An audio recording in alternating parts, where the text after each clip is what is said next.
Did you ever partake or participate in any large parties at Mr. Gacy's house? And did he sit in the corner with the guys and smoke dope? Yes, sir.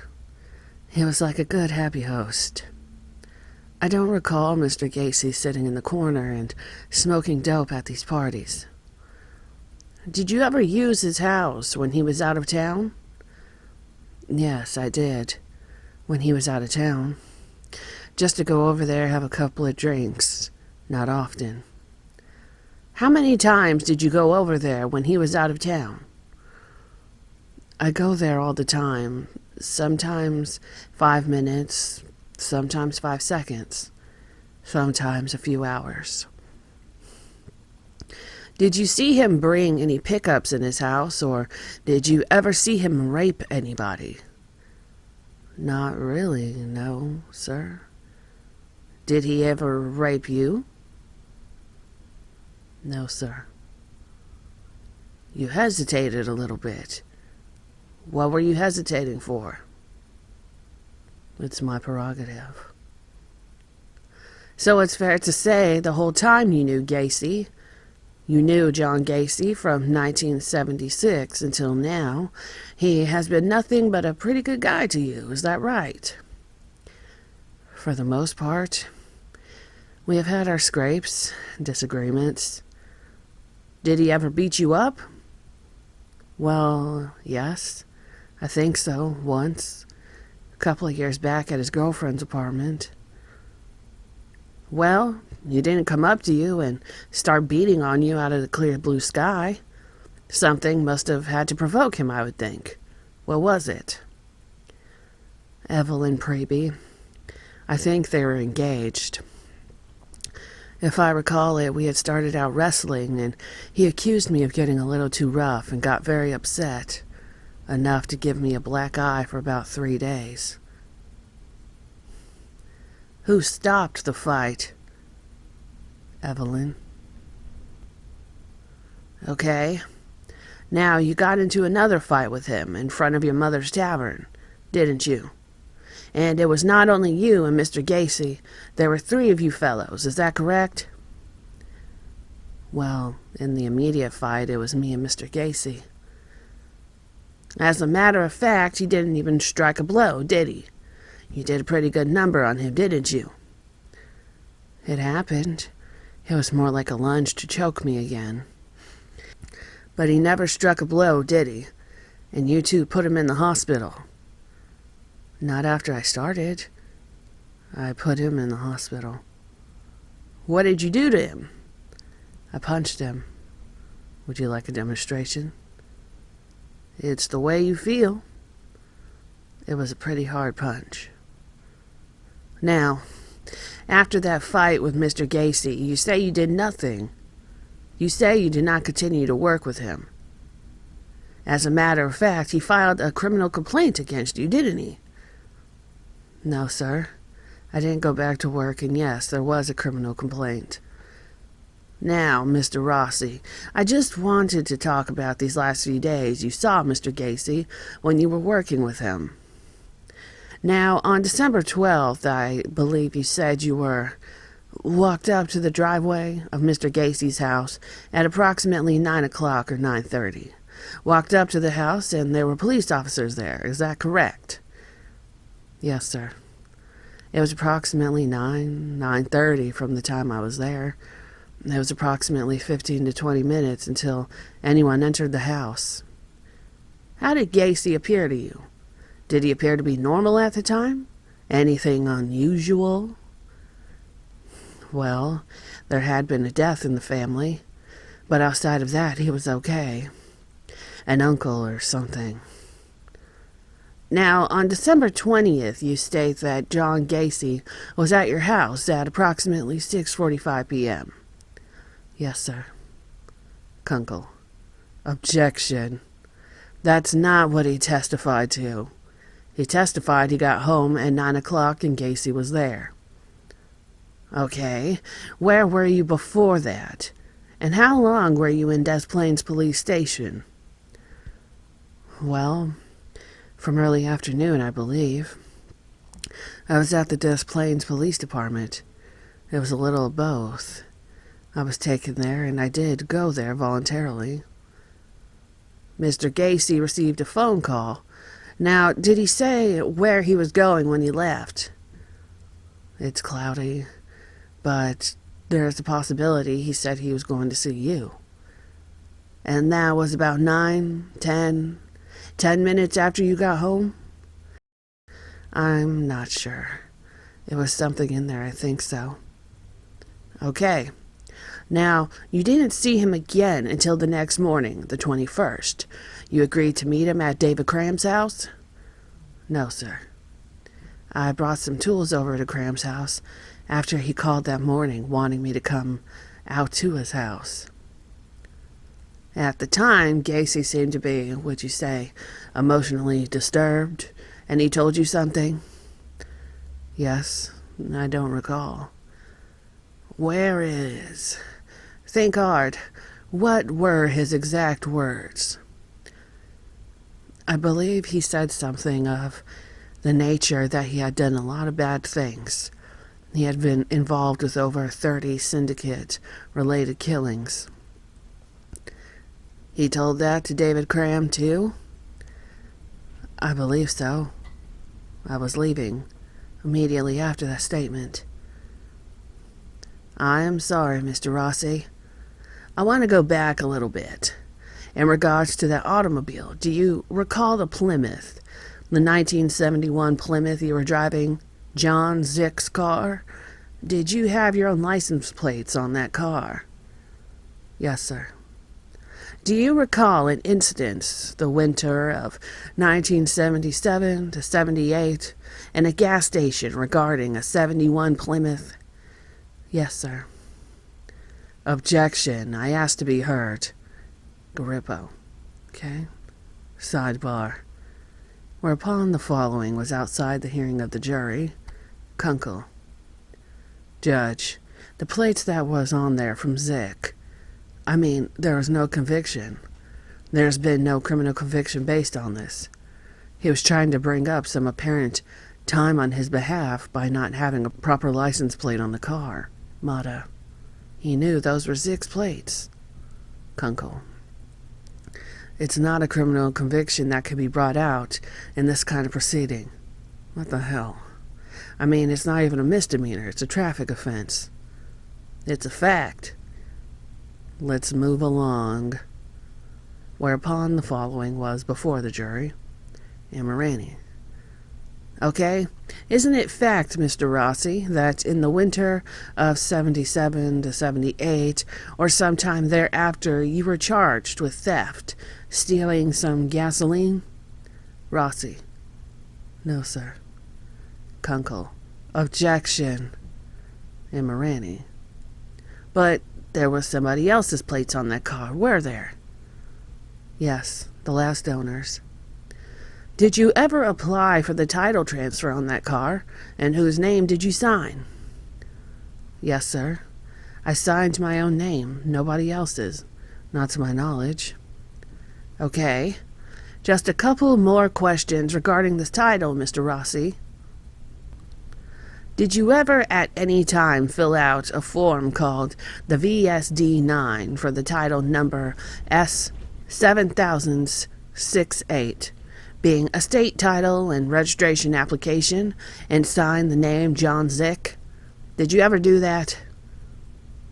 Well, at the Elston Avenue station, the Illinois driver station, I had to fill out another application for title, and I signed John Zick's name.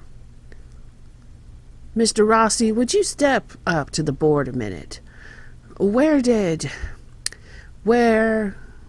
Will you please point to where you dug this first trench for the drain tile? For the record, pointing to State's Exhibit Number 1 for identification. Pointing. From number 13, about 10 feet. Did you ever go down there with David Cram? Yes, sir. Seeing how he was doing, digging himself.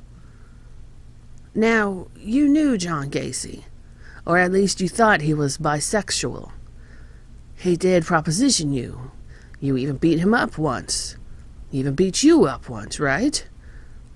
Yes, he propositioned me. Yes, I beat him up once. Yes, he beat me up once. And in all this time, and all you knew about John Gacy and digging in a crawl space, did John Gacy at any time ever really strike you, and strangle you, and hit you and beat you? Did he ever do that? No, sir. Did he ever threaten to kill you? Did he ever follow up? Many times, various occasions for different reasons, but no, he never followed up. Apparently not. Did he ever put you in handcuffs? Ever tie you up? Ever put you on a board? Not to all three. No handcuffs, no. He didn't tie me up, and no to that board thing. When he threatened you, these were threats in the course of your kind of fights and jousting with him, wouldn't it be? Yes, sir. And these fights and jousts and so forth you got into were more like horseplay, and it was out of more or less anger on the spur of the moment, right? Yes, I would imagine so. And after that he probably, or did he, apologize, is that right? Yes, sir. No further questions.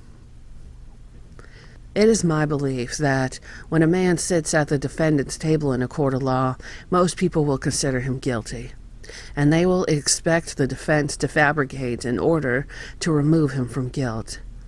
But lying is not limited to the defense in a trial.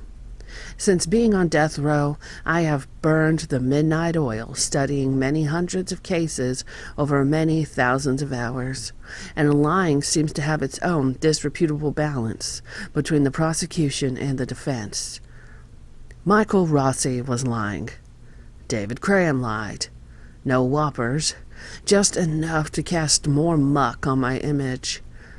The state had no case, so they besmirched my character. They proved nothing, but they won their case. And to this day they must wonder, who killed those 33 young men and boys? Rossi lied from the beginning by saying he started working for me in 1976. It was 1975, and the office records verify that. When we fought outside the tavern, it wasn't over some damn foolish pool game. It was because I refused to hire his drunken friend, Robert Bird. He claims he stopped working for me after that fight. The truth is, he was fired for another reason. He didn't buy the Zick car from me. He borrowed the money from me to buy it from Zick. Then later forged Zick's name to the paperwork when Zick was drunk. I'm sure his attorney, state-related, told him to say that I stated I was in trouble for 30 syndicate murders. That falsely imputed statement attempts to indicate that I used terms such as murder, that I was somehow murder-minded. Yet, after working with me, staying with me, being in the Summerdale house almost daily for 3.5 years, he could contribute nothing solid in the way of proof or even suspicion to the state's case. He said that on December 20th, I spent 10 minutes at his house. I was there 3.5 hours, drinking and smoking grass, first with his wife as we waited for him, then with both of them. When we finally arrived, he told us he had been at the Des Plaines Police Department and had been questioned. He took a lie detector test, which he failed. He said most of the questions he failed pertained to his sexual behavior. He lied about being arrested for stealing gas at the Montrose Kimball gas station, for taking gas, not paying, and absconding. His license was taken down. The 15th District Police Station called me at PDM and asked me to bring him in. I did. And I gave a cop there some money under the table, and he was released clean. I sit here and wonder. Graham and Rossi both had keys to the house. Both had questionable sexual preferences. although Garippo wouldn't allow my attorney to bring that out. Both drank too much and drugged. Trial transcript, page 103. And Marani. How many times did you go over there when he was out of town? Rossi. I go there all the time. How can I help wondering? On Wednesday, February 13th, 1980, the state called David Hockmeister to the stand, with Kunkel doing the direct questioning. Hockmeister had been with the Des Plaines police for 8 years. On December 14th, 1978, he was assigned to the surveillance team under Sergeant Lang to follow John Gacy in a 12-hour shift. December 15th was his first night on the team. At midnight, he parked in an unmarked police vehicle on the 8300 block of Summerdale to observe the 8213 Summerdale house of John Gacy. Kunkel skimmed through his night-by-night routine, highlighting different conversations that Hockmeister had with me. Kunkel introduced photos as evidence of the different places they had followed me on a daily basis. Hockmeister stated that on December 16th I had asked him why they were following me, and in a related conversation that I was very concerned about the missing Des Plaines youth. I did a lot of bragging about who I was. I was a part-time clown and owned property in Wisconsin, Minnesota, Nevada, and Florida. At one point, upon leaving the Pot and Pan restaurant, I told him I was going to the Good Luck Tavern at Elston. And when I arrived there, instead of going in, I got into a brown van in front of the place and stayed for a half hour. He said that then I went to another lounge called PJ's on West Irving Park, went in, saw 2 young ladies and sat at their table. Hockmeister said he told me that he wouldn't interfere with my social life and would stay in the background. Kunkel. Did you hear any of the conversation between the defendant and those ladies? Hockmeister. Yes. At that time, he introduced my partner and myself as bodyguards. Now, after the defendant had had a few drinks at PJ's, did you notice any change in his action or physical appearance? No, sir. He would have 2 drinks at each stop, sometimes more, but there was no change in him. How many times did Gacy stop that night in early morning, and how much was the drinking? We had made 5 stops that night, and at each place he had 2 or 3 drinks. That we observed, and his speech and behavior never changed. Hockmeister went on to tell that on Monday, December 18th, 1978, around 2 a.m., after following me into the Golden Bear restaurant at Harlem Avenue and Irving Park Road in Chicago, we talked outside. Kunkel. All right. Tell the ladies and gentlemen of the jury what he said in that conversation. At that time, he indicated that he was in fact a registered clown, and that besides being a registered clown, he's an amateur magician. There were a number of magic tricks that he knew, that he would entertain these young people with. He then spoke about being a clown, saying that people really don't look at a clown as being a person, but just rather being a clown. Did he tell you any of the benefits of being a clown, say, at a parade? Yes, he did. He mentioned that on a number of occasions when he was marching in a parade as a clown, he would walk up to a good woman that might be on the sidelines, sit on her lap, and he would grab their breasts without them saying anything. They'd laugh it off simply because he was clowning. He then stated, "You know, David, clowns can get away with murder." After talking about his clowning, did you have any conversation with him regarding his life in between? Yes. We started talking a bit about his marital status, and he indicated to us that his first wife, when she divorced him, that she took him for every penny that he had. He said, however, on the second marriage, he was smart enough to tie up his money so that when he got divorced, that time she didn't get a penny. and then talked a little bit about saying that single life was, on occasion, somewhat lonely. However, on occasion, he does find time to have a pretty good time. Well, did he give any specific instances where he would have a pretty good time? Yes. He mentioned that he had a trip to New York with Michael Rossi, and he said that it was just one continual party where they'd be picking up woman after woman. He also indicated that this particular trip was a business trip, and from there we started talking again about his business. Directing your attention to Tuesday, December 1st, 1978. Before you were relieved at Lesson Drug Store in Waukegan at about 11:25, did you have a conversation with the defendant? Yes, we did. Myself, Detective Albrecht, and the defendant.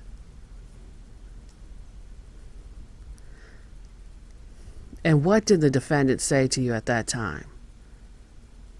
He came out of the drugstore. He approached us and indicated that he had received money from out of state for his bond. And should there be an arrest made on him, he would be prepared for this. He then asked us if we would do him one favor, and that was if, and when he was arrested, if we would contact his attorney. Twice, Kunkel tried to bring up incidents of my prior arrest in Waterloo, Iowa, but Garippo sustained the objections. Amirani on cross-examination.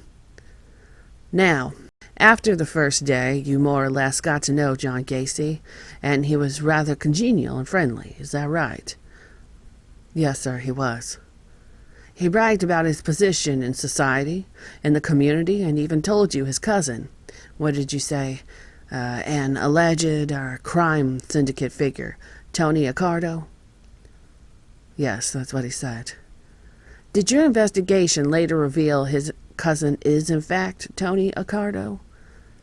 I don't believe we ever even checked into it. You don't know if in fact he even went to sleep, do you? But you do know until how late he stayed up? At least how late he stayed out, right?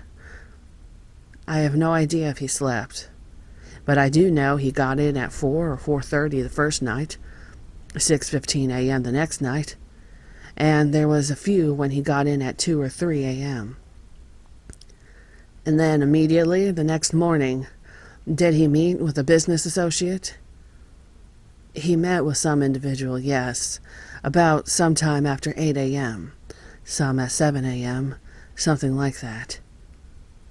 You indicated that, I don't know if he told you or you observed that his driving habits were extremely fast. They were kind of reckless and erratic, isn't that right? On occasion, yes, usually always fast, even with knowing that we were police officers. Okay. Now, I believe you even indicated that because of Mr. Gacy's driving habits, at one time it was difficult for you to follow him. Because you actually lost him, isn't that right? Yes, sir. But you didn't really lose him because Mr. Gacy told you where he was going to be. And this was even after you had indicated to him or advised him that you were investigating him for the disappearance of a missing boy. And he told you where he was going, isn't that right? Yes, sir. So it would be fair to say that his erratic and reckless and fast driving habits really, in your opinion, as a police officer, was not intended to lose you, isn't that right? Kunkel. Objection to this. Garippo. Overruled. Hochmeister. Yes, sir, but I felt that on certain times he may have been trying to lose us. Amirani.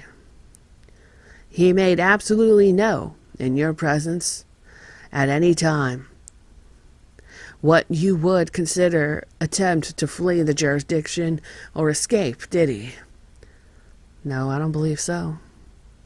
Did he ever even say a harsh word to you, other than you were obnoxious for parking in front of his neighbor's house? Not that I recall. For the most part, it seemed like he was fairly sincere with his conversations when he called you David and talked to you as a matter of factly, didn't he? Yes, he seemed very sincere. Yes. And in that conversation, he was talking sincere and speaking with you. He told you a few things.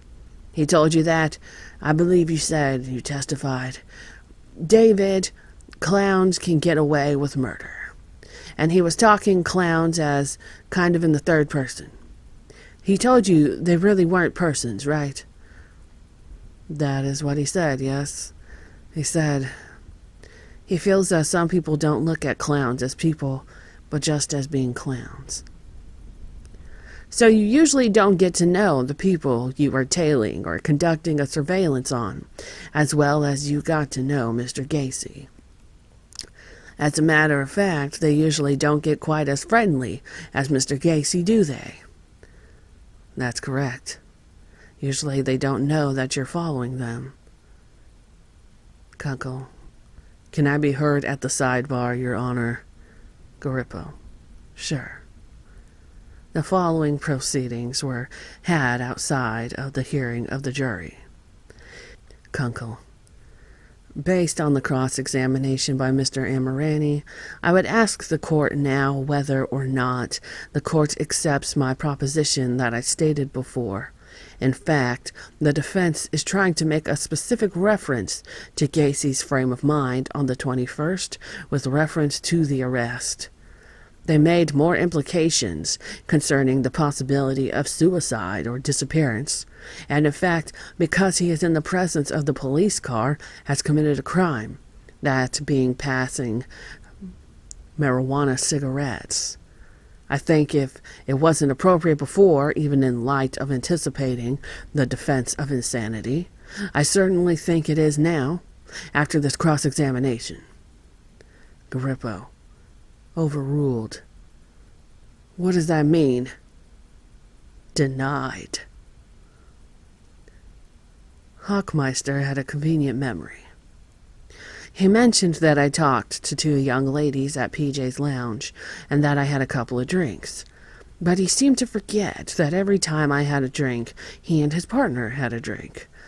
They did not take any notes of the time they were with me. So how their observations could be so clear is beyond me. He also failed to bring out that he didn't stay in the background at PJ's. They sat at my table, drank with the girls, and his partner even kissed one of them. In recounting my statement that clowns can get away with murder, he took the line out of context. I wasn't talking about clown antics, playing around with people. He asked leading questions about what clowns did, and I said in a general way that clowns could get away with murder, referring to some of the things that were done at parades, in a playful way of throwing water at people, taking drinks out of their hands, sitting on laps and grabbing breasts, the things clowns usually do. The line had a proper meaning, but out of context it only meant what they wanted it to mean. Robert Schultz was the next witness called by the state. Robert Egan asked the questions under direct examination. Egan covered the activity of two men of the surveillance team, Officer Schultz and his partner, Ronald Robinson. Starting when he was first assigned to the surveillance team, Schultz said that the team worked with two cars, one man in each car, so as to minimize the risk of losing me. On Friday night, December 15th, after a high-speed chase on the Kennedy Expressway, they arrested Donald Morale for speeds exceeding 80 miles an hour. Egan. Now, where was Gacy during all of this?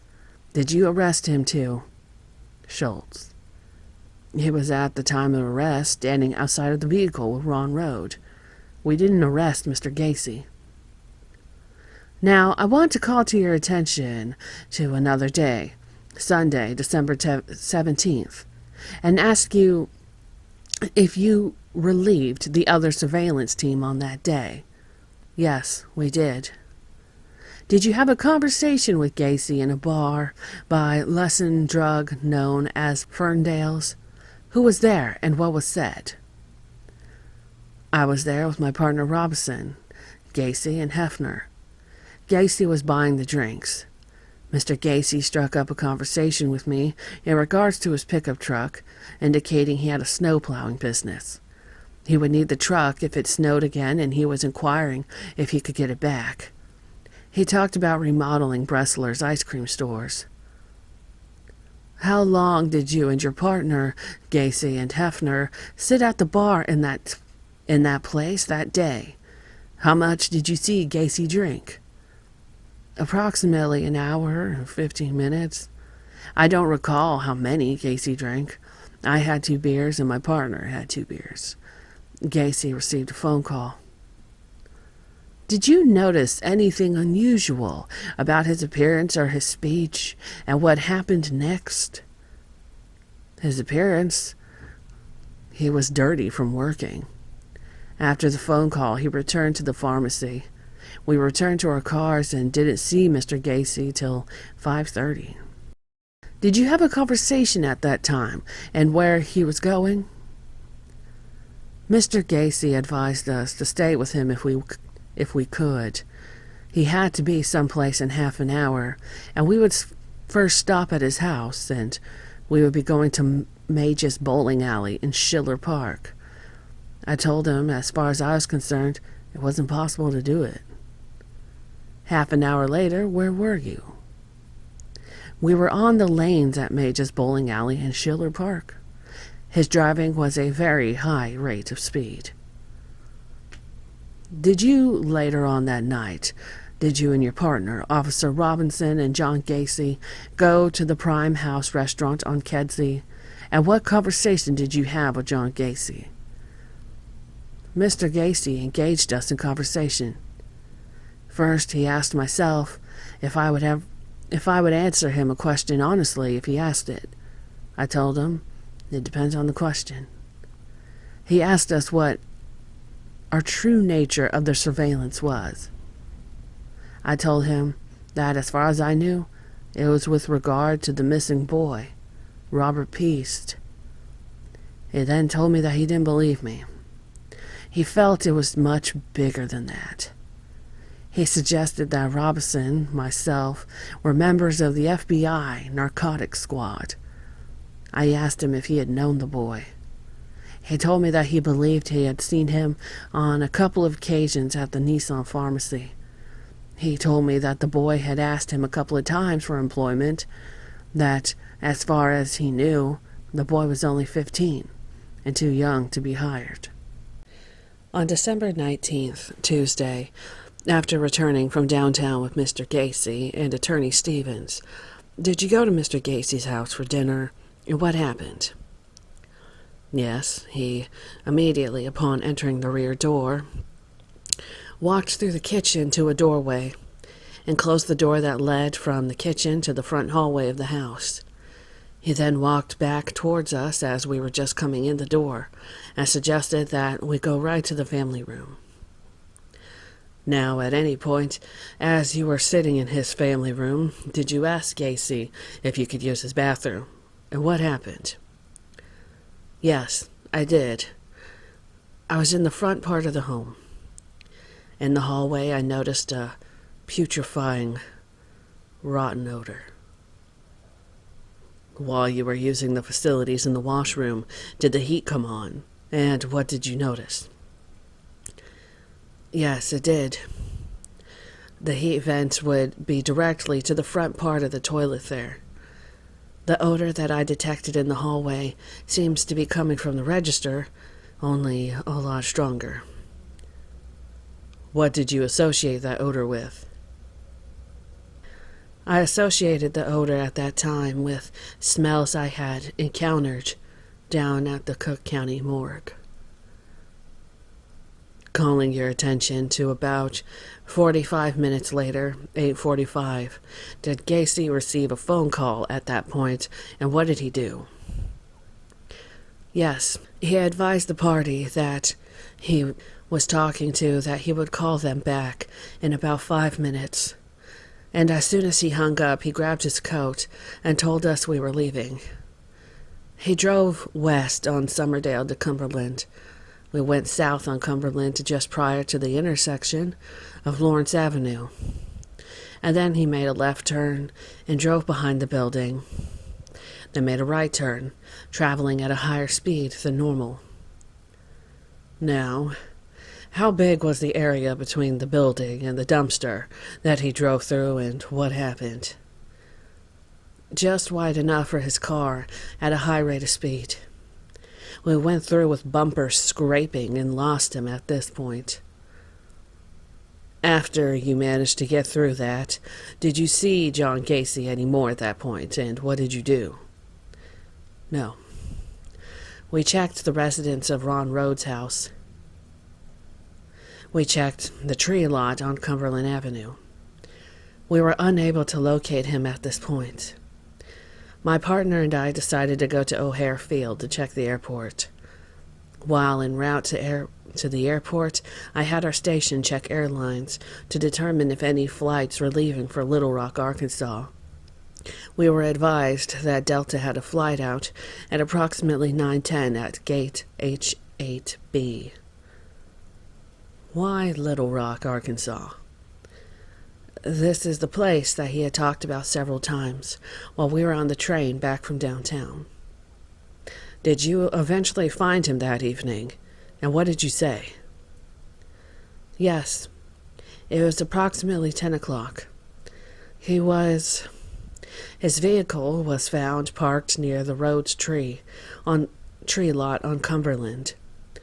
I asked him where he went, and he told him he was making us look bad, that I had never lost anyone before.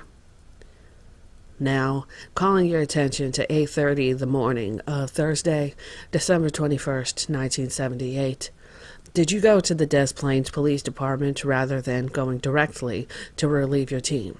And what was said? Yes. I had a conversation with Lieutenant Kasenchak, in which I told him various things about our surveillance, about the odor I detected on Tuesday night. Mata. Objection to this, Judge. Sustained. Egan. Do you know whether or not a search warrant was begun that morning? Schultz. Yes, one was begun. At cross-examination, Mr. Mata asked one question. Officer Schultz, how are you today? How are you? Fine. I have nothing further. Thank you. The state's witness talked about odors in the house, how I lost them at one point, how I made a statement about seeing Robert Peast on several occasions, and that I drove at a high rate of speed going to a bowling alley. Mr. Mata, on the other hand, could have asked Schultz about the telltale smell, and if he was so sure of himself, why he waited some 40 hours before bringing it to the attention of Lieutenant Kasenchak. The dog had done his business on the rug, and that foul odor was made stronger by the heat.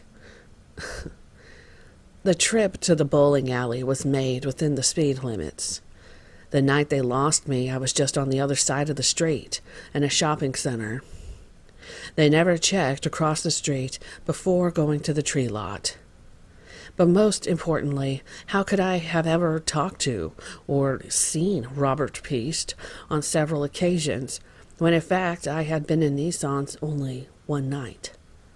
I did not talk to him because I spent all my time with the owners, so why would I have said that? The conversation never happened, but the defense never objected to it. The state again brought nothing incriminating. I can only offer here my minor rebuttal to the state's minor suggestions. On Tuesday, February 14th, 1980, Greg Bedeau was the first witness called by the state. Sullivan asked the direct questions, bringing out that Bedeau worked as an investigator for the Cook County Sheriff and was assigned to the state attorney's office in Des Plaines. He became involved in the missing Peace Boy case on December 13th, 1978. Badeau said that, along with Lieutenant Kosenchak, he talked to me at 8:15 or 8:30 on the night of November 13th at the Des Plaines Police Department where I was being held. He then stated that he read me my Miranda rights, but that I refused to sign them until I was allowed to speak to my attorney, who had been at the station since 5, but they had refused permission to see me. Badeau was used solely to establish that they had given me my Miranda rights. Emirani asked Judge Garippo for a sidebar before embarking on cross-examination. "Judge, this is, number one, it's all hearsay, and I think we have been extremely tolerant in letting him go on, and two, I don't see what the materiality is." Garippo: "I don't see it either. It's just this idea of tying in pieces. It means nothing. Let's get down to the evidence." Sullivan: "That's what we're doing." Garippo: "The fact what all these people did, who cares? The point is we are attempting to tie up other people. That's exactly what he's going to do. This is what leads them to the second search warrant and to the defendant. But all this stuff about searching with helicopters and making all these searches and all this stuff, I'm going to ride a very hard line." Well, Judge, I think we are entitled to let the jury know as to how they were able to come up with certain other names of people, which led to the second search warrant. That's all I'm doing. Second search warrant is inadmissible in evidence. We would ask the court to reserve our cross-examination of this witness at a later time. The state called Ronald Rode. Mr. Kunkel did the direct examination.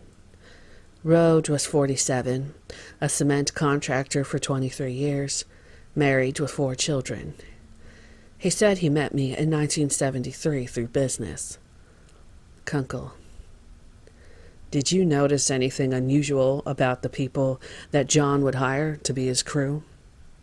Rode: Most of his men were on the young side, and when I asked him why, he told me, well, somebody has to give the younger ones a break. I just let it go by." During the time Rossi was with you on the Christmas tree lot on December 12th, did the defendant ever arrive at that lot, and what did Rossi do? No, John never came by. In fact, I stayed open until approximately 11:15, waiting for John, and told Mike I was tired of waiting around, so I went home at that time. Now, on Friday, December 15th, did you go with the defendant and another man anywhere, and what happened on the way back? Yes. Don Morale. I and John went to check out a job that night. Don is a plumbing contractor, and he wanted me to check out the basement floor. Don knew John had a police tail on him. In the process of being on the way back to your house, did you get on the Kennedy Expressway with Don Morale driving, and what happened? Well, Don was, like I said, he's an excitable gentleman, and he got a little perturbed because the squads were tagging him so closely. So, I remember we pulled up on Lawrence, right by the Kennedy Expressway, and there was a bus there, and we were supposed to turn down the expressway. Don says, I'll fix that. As soon as the light jumped, he jumped on his, cut in front of the bus, and went down the expressway. I told Don, you better cool it. Those are police officers back there. He said, well, I don't give a damn. They can't do nothing to me. I said, well, pal, you're driving. Nothing off of me. So we proceed down the Kennedy, and I could see that he was really giving him a hassle. And all of a sudden, I see these 3 red lights come on, and I told Mr. Morale, I said, Don, you better cool it. Well, they were really upset, and Don, I would say, was speeding. I don't know exactly how fast he was going. I was sitting on the opposite side. Dawn was driving and Mr. Gacy was in the back. All of a sudden they just surrounded us and stopped us. And Dawn was pinched for speeding and reckless driving. They took him to Des Plaines. Where did you and the defendant go? Well, I had a few short words to say to one of the officers. He said I was going to walk home, and I didn't appreciate the walk. I decided I didn't want to walk. He said, well, you're going to get locked up too. And I said, no, I can't. I said, because who's going to take the Suburban home? So we talked to the sergeant, and the sergeant finally okayed me to take it back to my home under the orders that I park the man's vehicle, which I did. Thursday, December 21st, 1978. Did you and your wife receive a phone call and then a visit from John Gacy? And did you notice anything unusual about him? Yes. He was kind of ragged. Like he was up all evening. He walked in the house and the first thing he asked me for is a drink. Scotch and water on the rocks at 9:50 in the morning. He was a little upset. And well, I knew he had police on him for the last 9 days. I knew how I felt, and I was really uptight over it. At that time, I could understand how he felt, and I said, well, John, why don't you sit here and we'll talk a little bit? So, did he sit down and talk to you? He sat down for a few minutes in the kitchen. Then he says, well, I've got to go, Ron. He says, I have got to go to the cemetery. I believe he told me. And then he dropped the conversation. He says, I really came to say goodbye to my best friend for the last time. He told me, he says, well, them sons of bitches out there are going to get me. He meant the police officers outside my home. I says, John, there's no way the police officer can pull a gun and shoot you. What did he say to that? Well, that's when he walked up and put his hands on my shoulders and he starts crying and he says, Ron, I have been a bad boy. And I looked at him and I don't really know what to say. And I says, oh, come on, John, you haven't been that bad. He says, I killed 30 people, give or take a few. I didn't know what the hell to say. I looked at him and I says, John, the only bad people that I know is Jesse James and Billy the Kid, and they are all dead. He said, I have been a bad boy. He says, and he was crying. Do you know whether or not David Cram or Mike Rossi or any other employees of the defendant ever lived in the defendant's home with him? Do you have any conversation with the defendant concerning that? Yeah, I knew Mike Rossi lived there and so did Cram, but no, I had no conversation as John, or more or less, kept me away from that. He kind of protected Mike Rossi for me. Honestly, I didn't care for the lad. Did Cram or Rossi ever do any work for you or around any of your jobs? Cram never worked for me. Rossi, yeah. One day I needed an extra laborer, and I hired Rossi for a couple of days. But Mike was young at the time, and he was kind of wild. Thank you, Mr. Rode. Amirani took the cross-examination after a short recess. Amirani. This kind, good person that you talked about, that you found until that first body came out, and when those events started coming, was extremely hard for you to believe that John Gacy could do what he told you he did. Isn't that true? That's true. I believed in John until the first body came up. Rode was never a close friend, as he claimed. We were business associates. He was a small cement contractor, illiterate, poor in figuring his cost bids. On all the large jobs that he did for PDM, we did the bidding for him, and he resented us taking a profit off the work he did. He said he thought it was unusual that I had young men working for me. Hell, other than one employee, Rode had all young men working for him. Rode was a nice guy, naive and gullible like me. but also a bully to anyone who didn't let him get his point across. I think my trial is the most attention anyone ever paid to him, so he made the most of it, even if it meant lying. His testimony certainly didn't prove I murdered anyone. Again, the state used him as a tool of implication. The state called Daniel Genty to the stand. Mr. Genty was an evidence technician for the state of Illinois. He said that on December 16th, he was at the Des Plaines police station to examine my car after human hair was found in the trunk. Amirani objected, and in a sidebar, Garippo ruled that all this information about the car was inadmissible.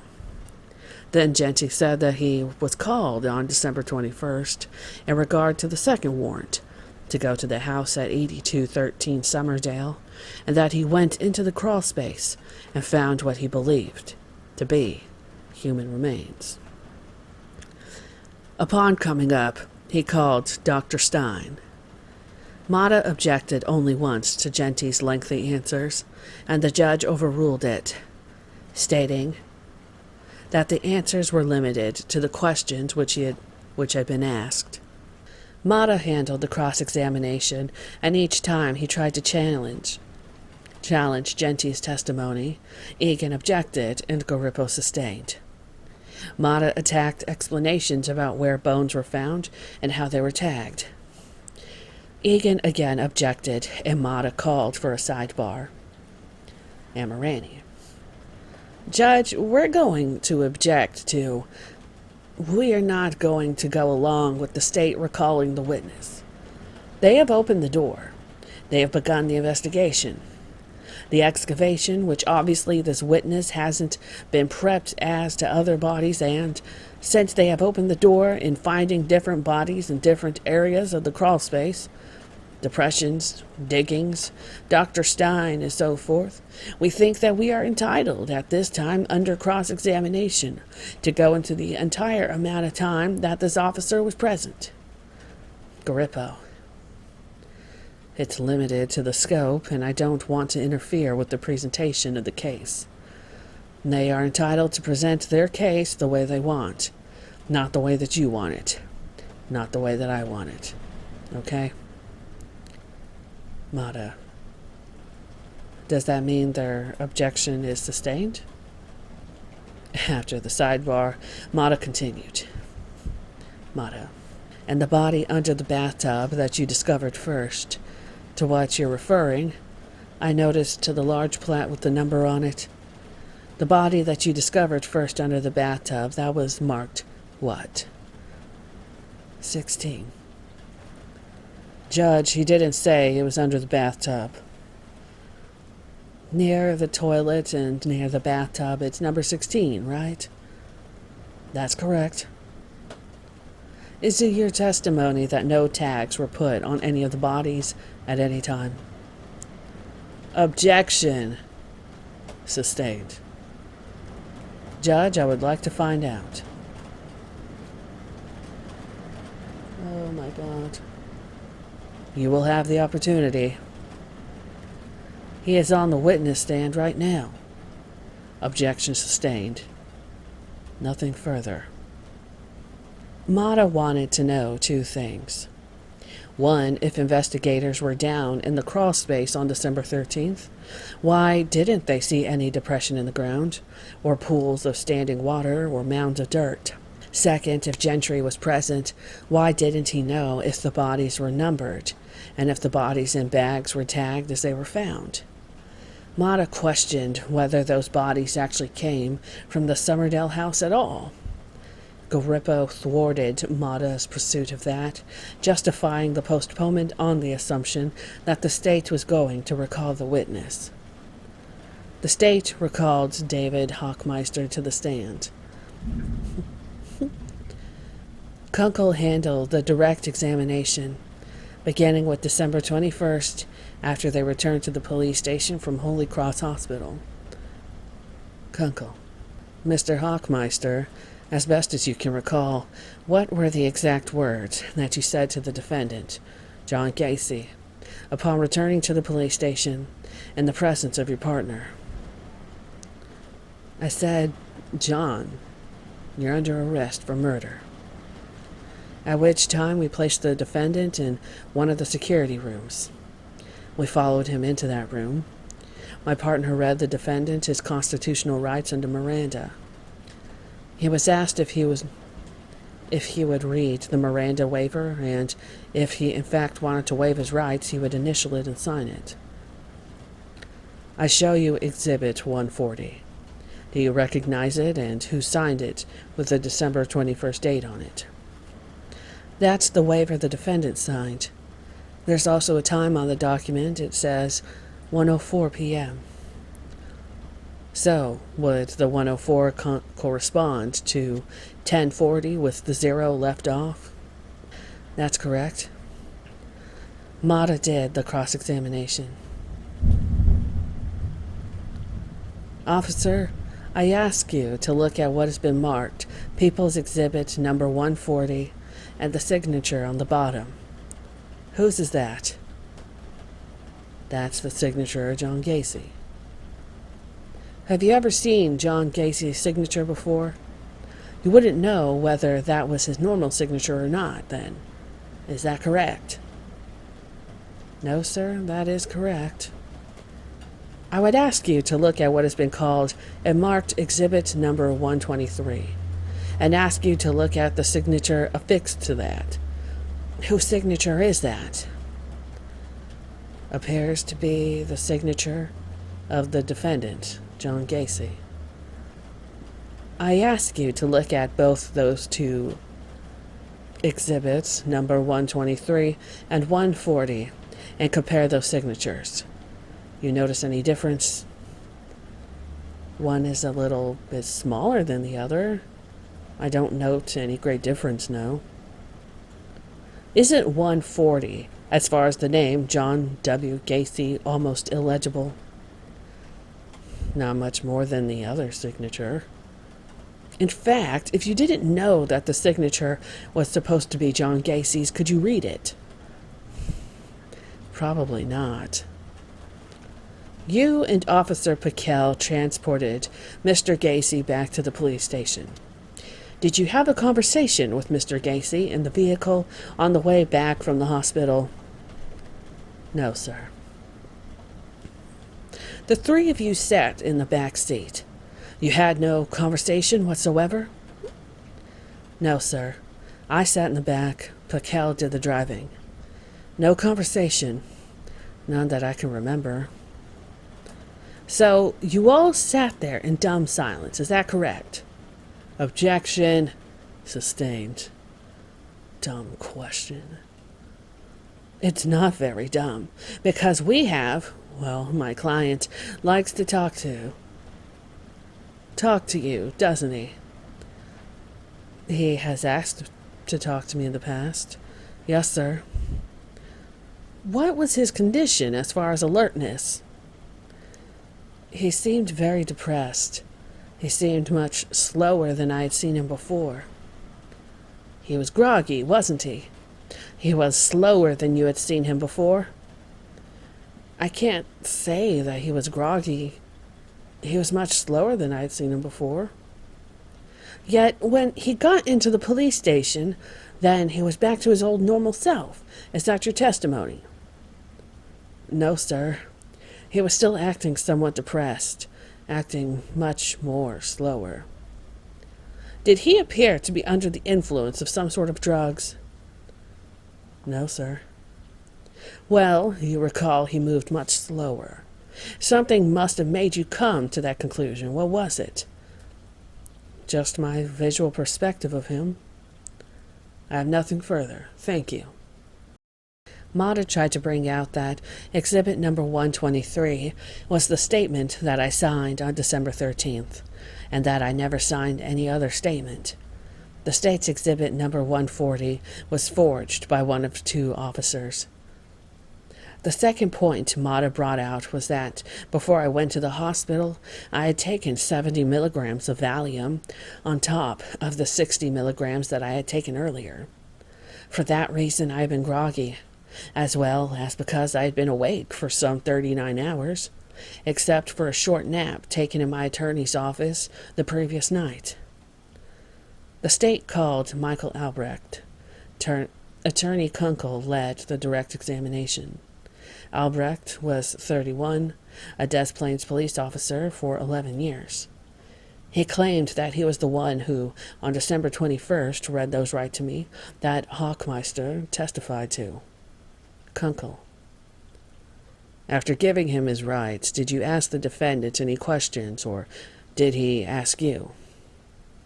Albrecht. The defendant indicated to me that he knew it was going to end ever since he spoke with his attorneys the night before. Did he say, then, anything after you told him the officers had in fact been in the crawl space? Yes. He said that was what the lime was for. I then asked him, what was the lime for? The defendant replied, the lime was for the sewage dampness, and he then hesitated and said what we found there. Then the defendant says he had 4 Johns, but he doesn't know all the personalities. Did you ask the defendant anything about that statement that he had just made at that time? No, I had not. Garippo. I couldn't hear that statement. Kunkel. He said he has 4 Johns and he doesn't know all the personalities. Now, this was after he had been to his lawyer's office the night before, is that right? That's correct. Judge, I'm going to object to that, and I want a sidebar. The following proceeding was outside the hearing of the jury. How dare the state easily, said Kunkel. How dare the state even infer that because he was at the lawyer's the night before, he would suggest something like this. That's a direct attack on defense counsel's integrity. It calls for a mistrial. I'm making a motion for a mistrial. That's ludicrous. Garippo. Of course I didn't. I myself didn't interpret it that way. Number 1, he goes to his lawyer and he's coming up with this. It doesn't necessarily follow that the lawyer suggests. Now, I think it does. The next question after, he said, and was this after he was at his lawyer's the night before? That's obvious. Garippo. I don't necessarily interpret it that way. It better not be argued that way. You know, in argument, you better tell whoever is going to argue not to argue that. The sidebar ended here. Kunkel. After making statements to you, did the defendant then voluntarily say anything else? Albrecht. Yes. The defendant then said he's a bisexual, not a homosexual.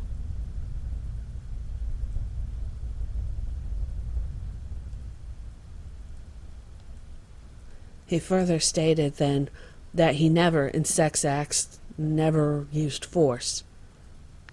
It was always by consent. He couldn't force anybody because he wasn't that strong, especially since his heart condition.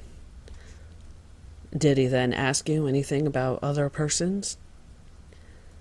He then asked if we had any other people in the station. There are others involved. I asked him how they were involved, directly or indirectly. What did he say? He said directly. They participated. Did you then ask him to specifically name who these persons were that had participated in it? He indicated his associates, several of them. He then mentioned the names of Rossi and Cram. At that time, did Officer Schultz ask the defendant any questions about Piest, and how did he react? Yes. He asked the defendant if the Piest boy was in the crawl space, and Gacy appeared puzzled. And I indicated to him then, the boy from Nissan's. did the defendant reply. Yes, he did. He said, "Oh, I didn't know his name. No, he's not there. I don't know. I didn't transport him." Mata on cross-examination. Did you have occasion to fill out a 2-page police report regarding the statement you just testified to? Yes, I did. So really, the only question becomes then the accuracy of what John Gacy told you. Is that correct? Objection. Garippo. I don't understand the question. Mata. Let me rephrase it. If what you put in your report is accurate, the only thing we are concerned about is whether or not Mr. Gacy knew what he was talking about. Is that correct? Objection. I still don't understand the question, Garippo. Mata. If Mr. Gacy told you something that was inaccurate and you put it in the report, then it wouldn't be worth much, would it? Objection. Garippo. Sustained. Mata. Mr. Gacy in his statement indicated that he strangled all the individuals. Is that correct? Albrecht. That is correct. And they were all strangled with a rope? That's what he said at this time, yes. Now, if Dr. Stein were to come into court and testify that one of the deceased individuals that the state seeks to identify as a Mr. Landigan died by suffocation by something being put in his mouth, would that affect the truthfulness of what Mr. Gacy told you? Kunkel. Objection. Garippo. Sustained. Mata. What's the basis of the objection? Garippo. Witnesses don't weigh credibility. The jury does. Mata. But by putting what Mr. Gacy said in your statement, you are in fact saying that it's true. Is that correct? Objection. Garippo. Sustained. Did he indicate that he had a strong fear of being a homosexual? Was he adamant about not being a homosexual? Yes, he did. He said he was a bisexual, not a homosexual. Did he say that Cram and Rossi had both engaged in sex acts with him? Yes, he did. If Dr. Stein came into court as a medical examiner and testified that quite a few of these individuals... Objection! Mata. The deceased... Kunkel. Objection. Garippo. Sustained. Mata. Nothing further, Judge. Amirani. I want it clear. I asked for a mistrial at that point, that there was an interference. Your Honor said that you didn't interpret it that way, but it was obvious. The question right after that, totally immaterial, out of the clear blue sky. What was the question? You had 4 Johns, and this was after he was with his lawyer all night. He said this. I mean, it was perfectly obvious that the jurors looked. It was a ridiculous thing. It's a direct attack on my integrity.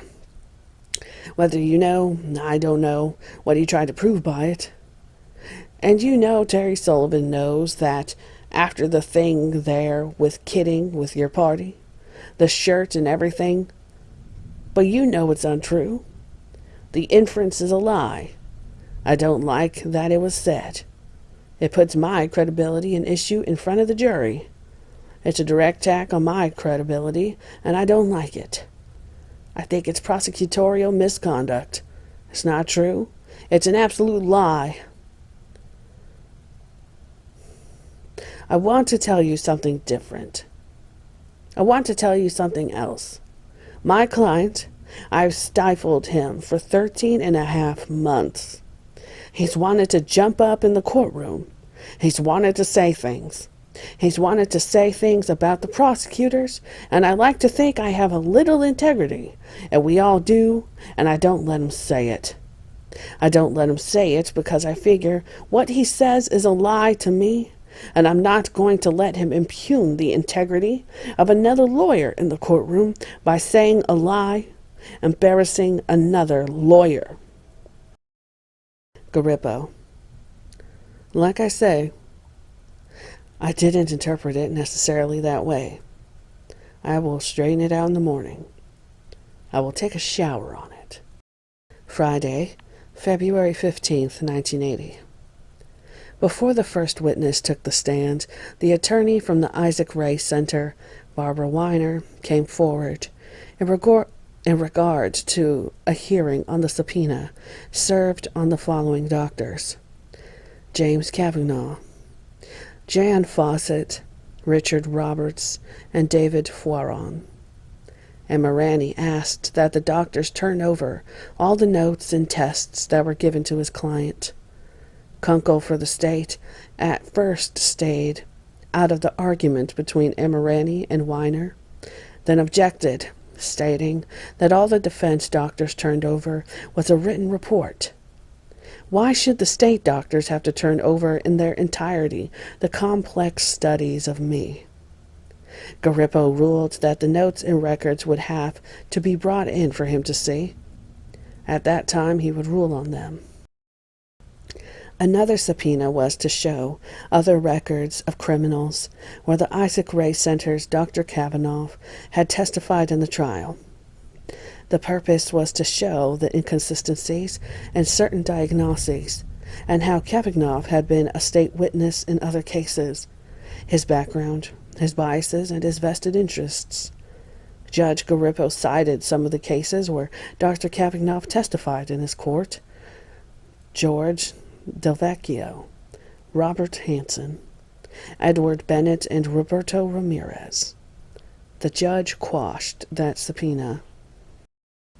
Emirani wanted to show how Dr. Cavanaugh had been a state witness many times, and how, when the defense approached the Isaac Ray Center before the state did, to ask them to see John Gacy, they declined because they said it would not be in the best interest of the Isaac Ray Center.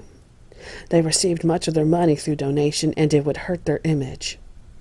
But they were glad to come forward for the state. Their leanings were irrefutably pro-state, anti-Gacy. The state called Greg Bedeau back to the stand. Mr. Sullivan did the direct examination, starting from December 21st, where Bedeau asked to talk to me, and I asked for my attorney to be present. Sullivan then moved to December 22nd at 3:30 a.m. Sullivan: Was anyone else present in that interview room at 3:30 in the morning? That would be the 22nd of December, besides yourself and the defendant? Bedeau: Yes, Mr. Stevens was present. Mr. Emirani, Investigator Hochmeister, Albrecht, Robinson, and Schultz from the Des Plaines Police Department, and Investigator Lundquist from the Sheriff's Police Department. Prior to any conversation, was anything spoken about any possible Miranda rights at that time? Mr. Emirani, before anything was said, Mr. Emirani indicated to us that he had previously warned the defendant of his constitutional rights, that the defendant understood those rights, but he wanted to go ahead and make a statement. Bedeau then went into long narrative answers to well-coached questions concerning what was to be called Statement Number 3. Sullivan: Did he indicate whether or not he would frequent any homosexual places? Bedeau: He stated that he did not like to go into gay bars. He went on to say he did not like homosexuals, but that he was in fact bisexual, again repeating that he didn't like homosexuals. Did Gacy indicate to you at any time whether or not he was ever propositioned? Yes. He stated that he was once propositioned by an individual for $10, which he felt was an insult, and that he threw the individual out of his car. Judge, may I have a sidebar? The following was outside the hearing in presence of the jury during recess. Amirani. Judge, the report that we have regarding the statement at 3:30 a.m. ends with the statement Mr. Badeau made about Mr. Stevens. We did not have any report as to the statement given subsequent to that 3:30 a.m. statement. It is discoverable and we should have it. We have been informed of a report. Sullivan. Judge, this is considered part of the same interview that the investigator had. He had not left, nor had his attorney. It is simply used to show that the defendant did not change his story. It is the same story as contained. Mata. Then it is cumulative. Sullivan. It's showing that the defendant made the same statement again. It is indicative of the defendant's state of mind at the time. Garippo. He may continue to testify. Sullivan, after two more questions, said nothing further. Amirani, for the defense, took the cross-examination. Amirani. Now, the early morning hours of December 22nd, 1978, at 3:30 a.m., you partook in this interview, or the statement that you just testified to. Is that correct? Badeau. Yes, I sat in on that interview. Now, you personally did not write up a police report, but you participated in the police report that Officer Albrecht wrote up. Is that correct? I discussed the interview with him before he wrote the report. That's right. Well, in line with his feelings or statements he gave you on homosexuality, it is a fact that he even told you that a man is a man and should stay that way all the time, and that was his philosophy. Is that correct? That is correct. He stated a man should be a man. He even told you that. He went as far as telling you that he was a non-violent person. That is what the defendant said, yes. I believe you testified that there was one question, at least later toward the end of the conversation, where you asked him, or somebody in the room asked him the question, did he stalk the people at Bughouse Square? Is that right? Yes, I asked him that question. So that was a question you asked as opposed to him coming out and saying that he in fact stalked the people at Bughouse Square. Is that correct? I asked him a question. That is correct. He just nodded his head. He never gave a verbal answer. Just one other thing. When Mr. Sullivan asked you if John Gacy had told you whether Robert Peast was in fact dead in his attic, in Mr. Gacy's attic on December 12th, 1978, was not the answer that he gave, and I quote, he might have been? That is correct. Thank you, investigator. The state called Philip C. Bedecker. State's Attorney Egan conducted the direct examination. Egan brought out that Bedecker was a Cook County Sheriff's investigator, working homicides. Egan had him rehash what Badeau had just said, filling in some of the blanks. Bedecker testified that on December 22nd in the morning, about 5 or 6 a.m., we got into 3 cars and drove out to the I-55 bridge that crosses the Des Plaines River. That in the 3 cars were John Gacy, along with his attorneys and sister, several officers from the Des Plaines Police, Badeau and himself. He then said that from the bridge we went to the house on Summerdale, where we drove to the back by the garage, and, after some time, that I marked a spot on the floor, claiming that they would find a body there. My defense registered no objection. The defense acted like all this was not shocking, but unreasonable, but reasonable and true. Even on the morning of December 22nd, my own attorneys did nothing to stop me from what I was doing. It was like they were conjoining with the state. I was being taken around. I had fallen asleep in the car. I had trouble staying awake. Nowhere in the transcripts does Amirani or Mata object to any of this going into the record, or mentioning my fatigue and incoherence. I felt that I was beleaguered by the 4 state prosecution and the 2 lawyers sitting with me. Mata did the cross-examination. All he brought out was that Bedecker could not recall what I was wearing or how I looked physically. Why could he remember everything else? He never even emphasized that. He never dug. He only accented the state's testimony through his acquiescence. The state called Lawrence Finder, and Mr. Kunkel did the direct examination. Finder, 28, was an assistant state's attorney assigned to felony trial court in Des Plaines.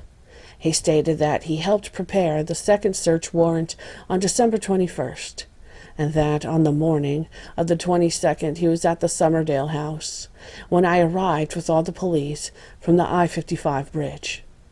He restated more of the testimony the other witnesses had given, but made it sound as if it was he who did all the discovering.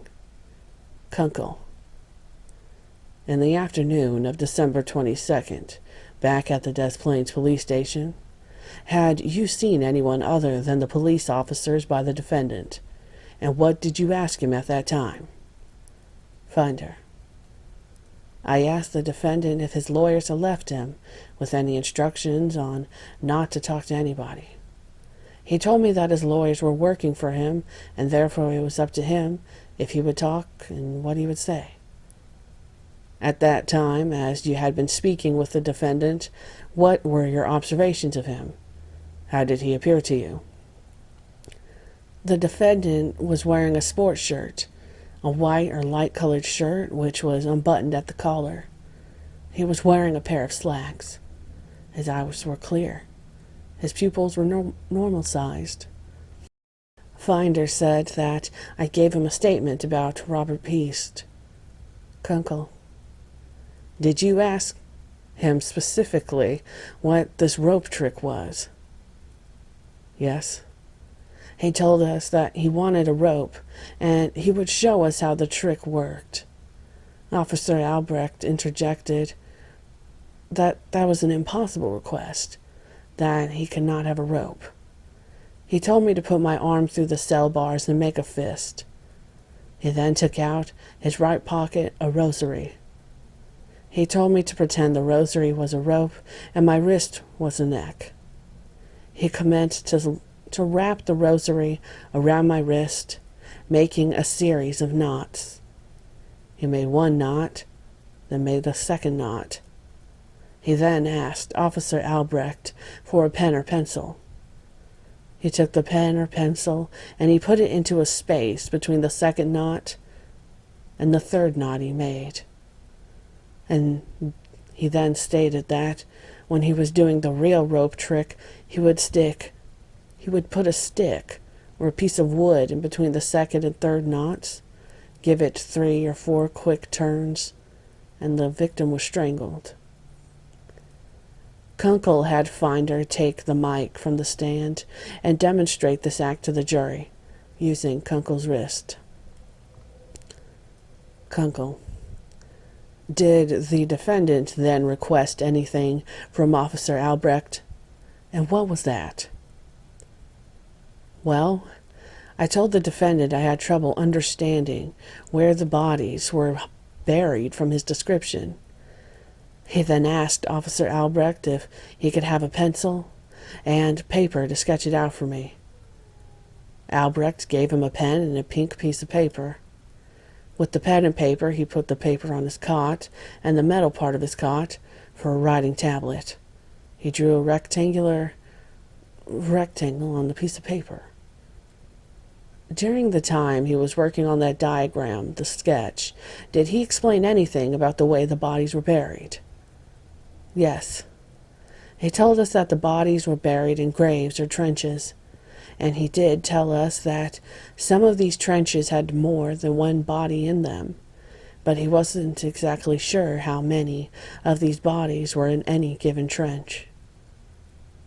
Now, at the time you came back to visit the defendant in cell C1, and you observed him to be asleep, did you notice anything unusual about him when he was awakened? No. His voice was the same as it had been before, his facial expression the same. I show this object that's been marked exhibit number 151. What do you recognize it to be? That's the slip of paper. The diagram the defendant drew for Albrecht and I. The lower right-hand corner has Michael Albrecht's initials. The rectangle that he denoted was his crawl space. Amirani. Judge, may we see that first? Sidebar. The following proceedings were outside the hearing of the jury. Amirani. This is only an exhibit at this time, and obviously it's evidentiary. If they are showing it to the jury, it should be subject to cross-examination first. We don't know if Mr. Gacy drew it, if somebody else helped him, or whatever. I would object to the blow-up being shown. Garippo. You may cross-examine on the exhibit alone right now. Kunkel. Out of the presence of the jury, I presume? No. In front of the jury. No. Voir dire on an exhibit should be out of the presence of the jury. Not necessarily. Absolutely. Not on his cross-examination. It's just another exhibit. I'll continue my direct with paper, and we'll do it twice then. Rather than do it twice, why don't Amirani do the cross-examination now? The point is, they're not going to be able to see it. Amirani, you understand it's only as to foundation for exhibit number 151. The sidebar ended here. Amirani. Mr. Finder, calling your attention to exhibit number 151, this is a diagram on a pink piece of paper, right? Yes, it is. He drew it on the metal cot or bed, if you want to call it that. He used the pen supplied by Albrecht. He wasn't the only person who drew anything on that diagram, was he? As I recall, he wasn't the only one. There's the officer's initials. Mr. Gacy drew the whole diagram. I ask you, did you personally observe him make every mark on that piece of pink paper? Perhaps he made a mark that I didn't see, but I saw him draw that diagram. So it's your testimony that you did not personally see him make every mark on that piece of paper? That's right. That's on that right now. Nothing further. Kunkel. We'd offer into evidence exhibits 151 and 152. May the record reflect exhibit number 152 is a 48-inch by 60-inch photographic blow-up of the pink paper. Now, in that same area, there are several numbers. 2 2s, 2 3s, and a 4. To Finder. Do you recall how those numbers were placed on the diagram by the defendant? Finder. He placed those numbers on there when he was finishing the drawing. He was calculating the number of bodies he had down there. That represents part of his arithmetic. The defendant. Your Honor, I didn't draw that drawing. Kunkel. On the top line here, there are 2 lines across the top edge, or boundaries. What did that signify? Finder. He said that's the front of his house. Kunkel. No further questions. With leave to call you back. Amirani. For the record, we're objecting to exhibits number 151 and 152. Garippo. At this time, ladies and gentlemen, we'll take a brief recess. The following proceedings were held outside the presence and hearing of the jury. Garippo. Mr. Gacy, step up, please. Step up here, Mr. Gacy. The defendant was brought before the bar. Mr. Gacy, during the course of this trial, this is not proper for anyone to just get up and begin to speak. If you wish an opportunity to testify, you may testify if you wish, or if you wish to present any other evidence you may wish to. But we cannot have you getting up, especially in front of that jury, and making statements like that. You understand? Defendant Gacy. Yes, I do. After the recess, the jury returned to the courtroom. The state called Raphael Tovar, a Des Plaines police officer. Kunkel. Calling your attention to Saturday, December 23rd of 1978. On that day, did you have the duty to transport the defendant anywhere? I was to transport him to the Cook County Jail, Compound Area 26th and California. Upon leaving in the car, what, if anything, did he say? Well, at that point, John Gacy said, "Look at them. They're like a pack of dogs after a bone." I show you at this time what has been marked as Exhibit number 71 previously, and ask you to examine that board and tell the jury whether or not you recognize that board. Yes, sir. That was the board we took from Mr. Gacy's house. Did you ask him during the ride anything about that board? Well, yes, sir. I asked him to elaborate on his statement about the ultimate number. And he said that, for masochists, the ultimate number is death. Mata took over cross-examination. Mr. Tovar, during that conversation on the ride to Cook County Jail with Mr. Gacy, were they taking notes? I don't recall if they were at the time I was driving. Now, what time was it that you prepared your report? It was after I returned. I don't recall the exact time. I prepared the report at Des Plaines Police Station. Did you type it yourself? Did you dictate it? No, I didn't type the report. It was dictated on a data-belt, yes. You testified that Mr. Gacy had indicated that there was a 3-foot-long 2x4 that was found in his house, and that he did the ultimate number on somebody with that board? Yes. I ask you to look at your report here and find where it says he did the ultimate number on somebody. It's not indicated in the report. Did he actually call the people of the press a pack of dogs after a bone? He said they were like a pack of dogs after a bone. Is that what is in your report? No, sir, it is not. But this report is a transcript of a tape recording you gave on that evening, is it not? Of what I took, of what I transcribed, yes. I have no further questions. Sullivan on redirect examination.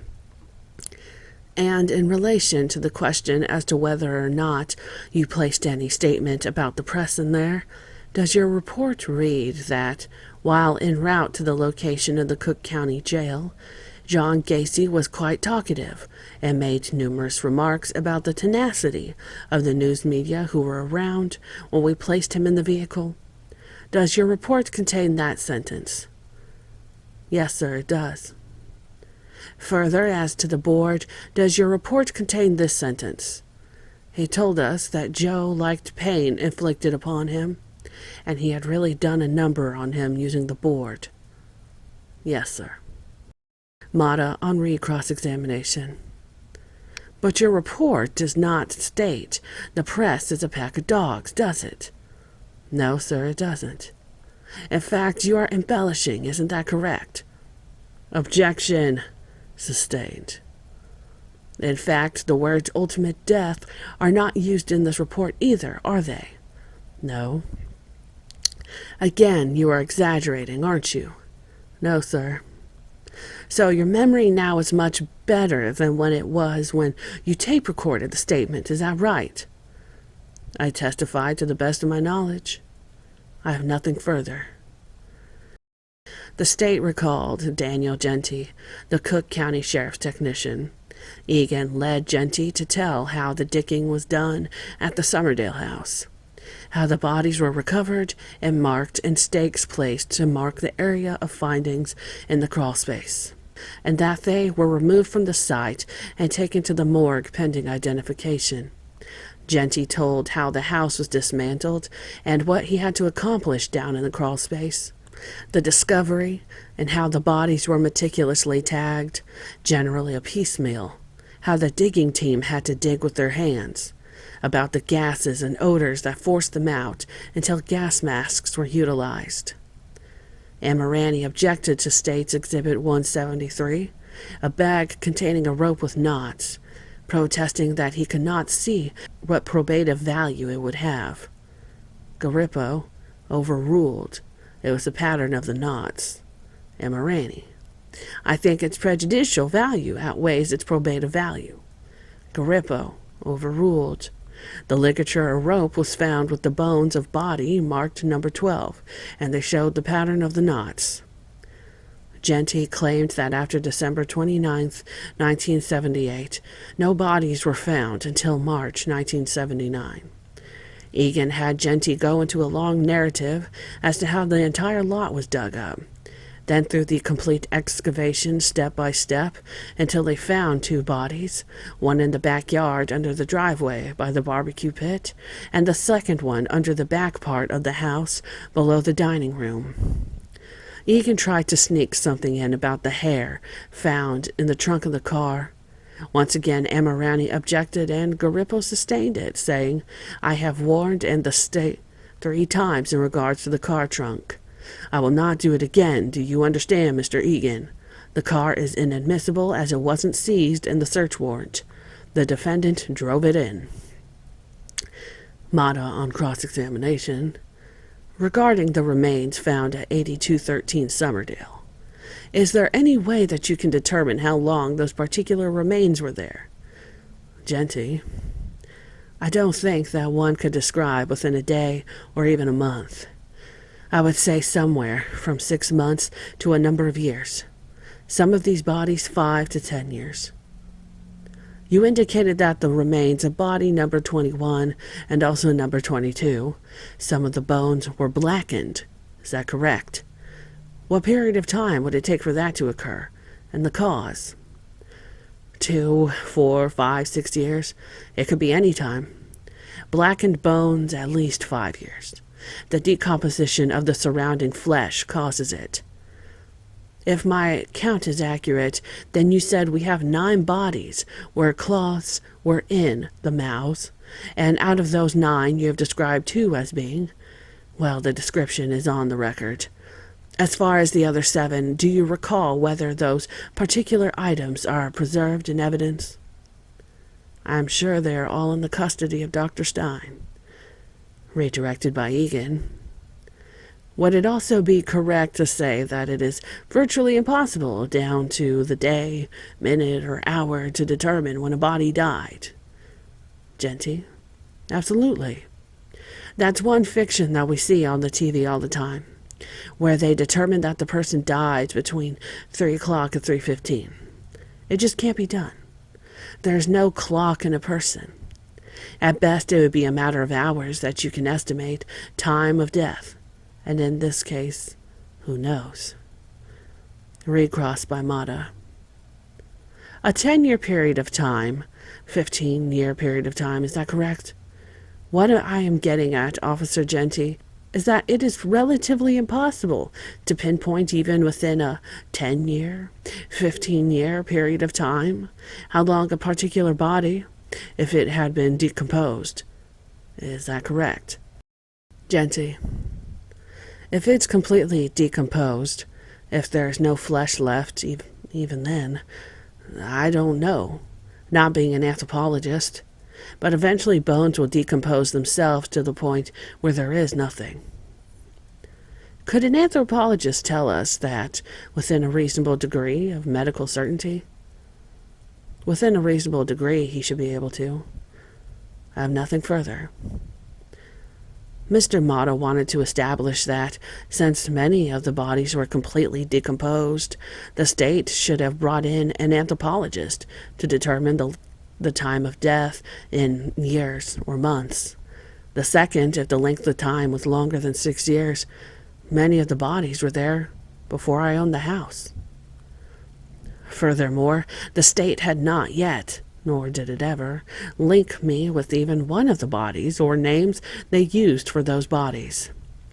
2/3 of the bodies were never identified at all.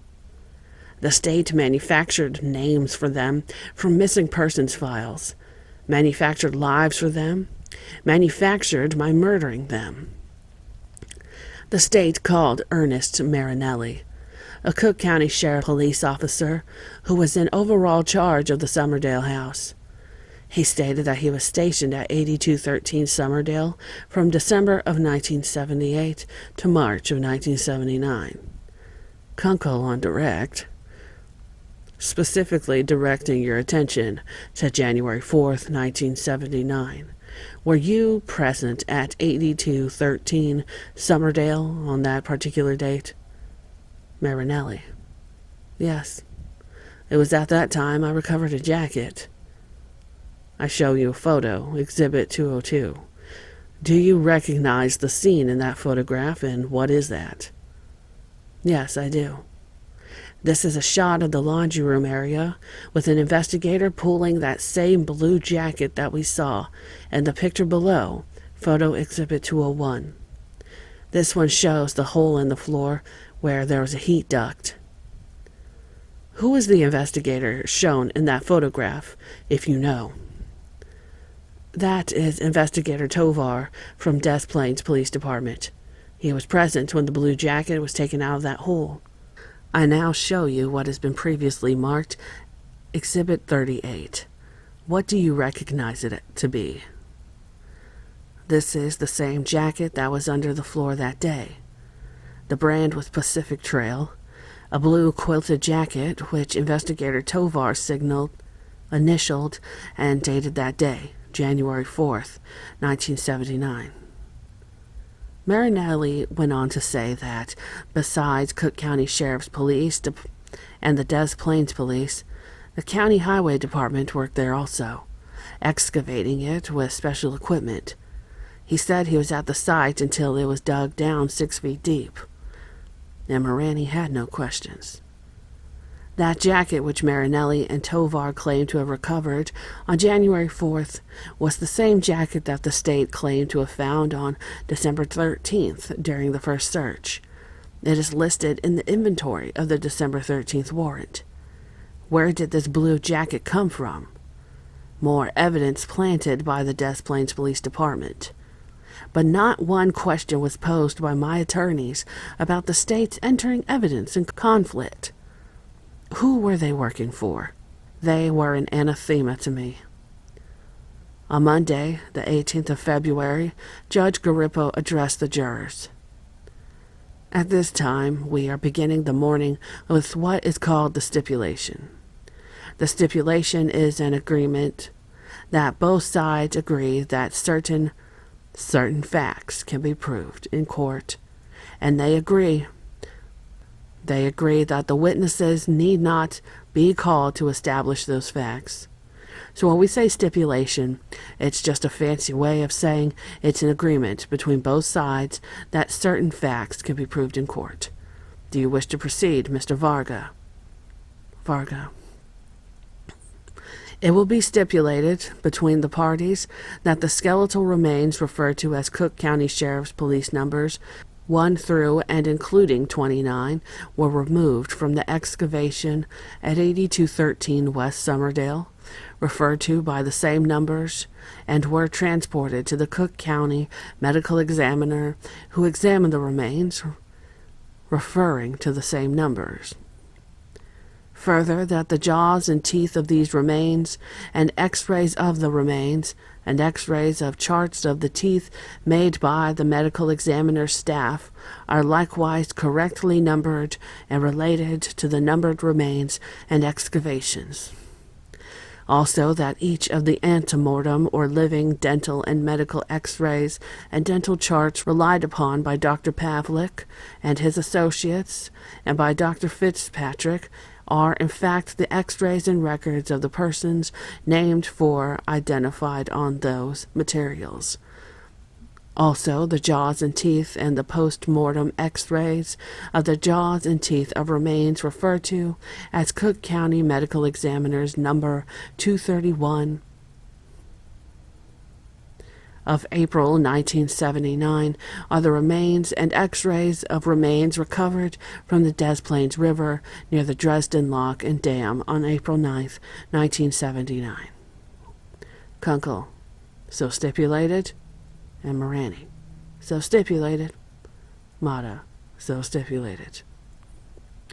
The state called Dr. Robert Stein, Cook County pathologist, medical examiner. Kunkel, on direct examination, defined what pathology is and told of Dr. Stein's educational background. Kunkel, directing your attention specifically to the evening of December 21st, 1978, did you do anything with regard to your duties as a medical examiner? Stein, yes. Thursday, the 21st of December, 1978, at approximately 9:30, I was called at home by my chief investigator, telling me, "Doc, I think we have a big one. I want you." I went to the institute, which is commonly called the morgue. Then I was driven to 8213 West Somerdale Avenue. Upon entering the house through the front door, I noticed an odor. I recognized it to be decomposed bodies that we have at the morgue. Did you personally enter the crawl space under the floor portion of the building, and what did you find? Yes. I was met by Investigator Genty in the crawl space and went to the northwest corner of that crawl space. I was shown strands of filamentous material and asked what does it look like, and in my opinion it was human hair. And did you go to the southwest corner? And in that general area with Investigator Genty, what were you shown? Yes, I did. In that area I saw what was a human bone, the human humerus of a right arm. This is the upper arm. My opinion was that it was from a human remains. The answers from Dr. Stein were lengthy, a brew of knowledge, hearsay, speculation, opinion. My attorneys objected but were overruled. Stein told that the remains found were males, and they were all teenagers or in their mid-20s. He could not determine how long the bodies had been in the ground. Kunkel tried to get the doctor to estimate how long. Mata objected to his leading the witness. Garippo overruled Mata again. Stein said that 6 died by strangulation with the use of ligatures, some by asphyxia, some buried alive but unconscious. 13 bodies had cloth-like material discovered with the bodies. He believed that this was forced into the mouth, causing suffocation.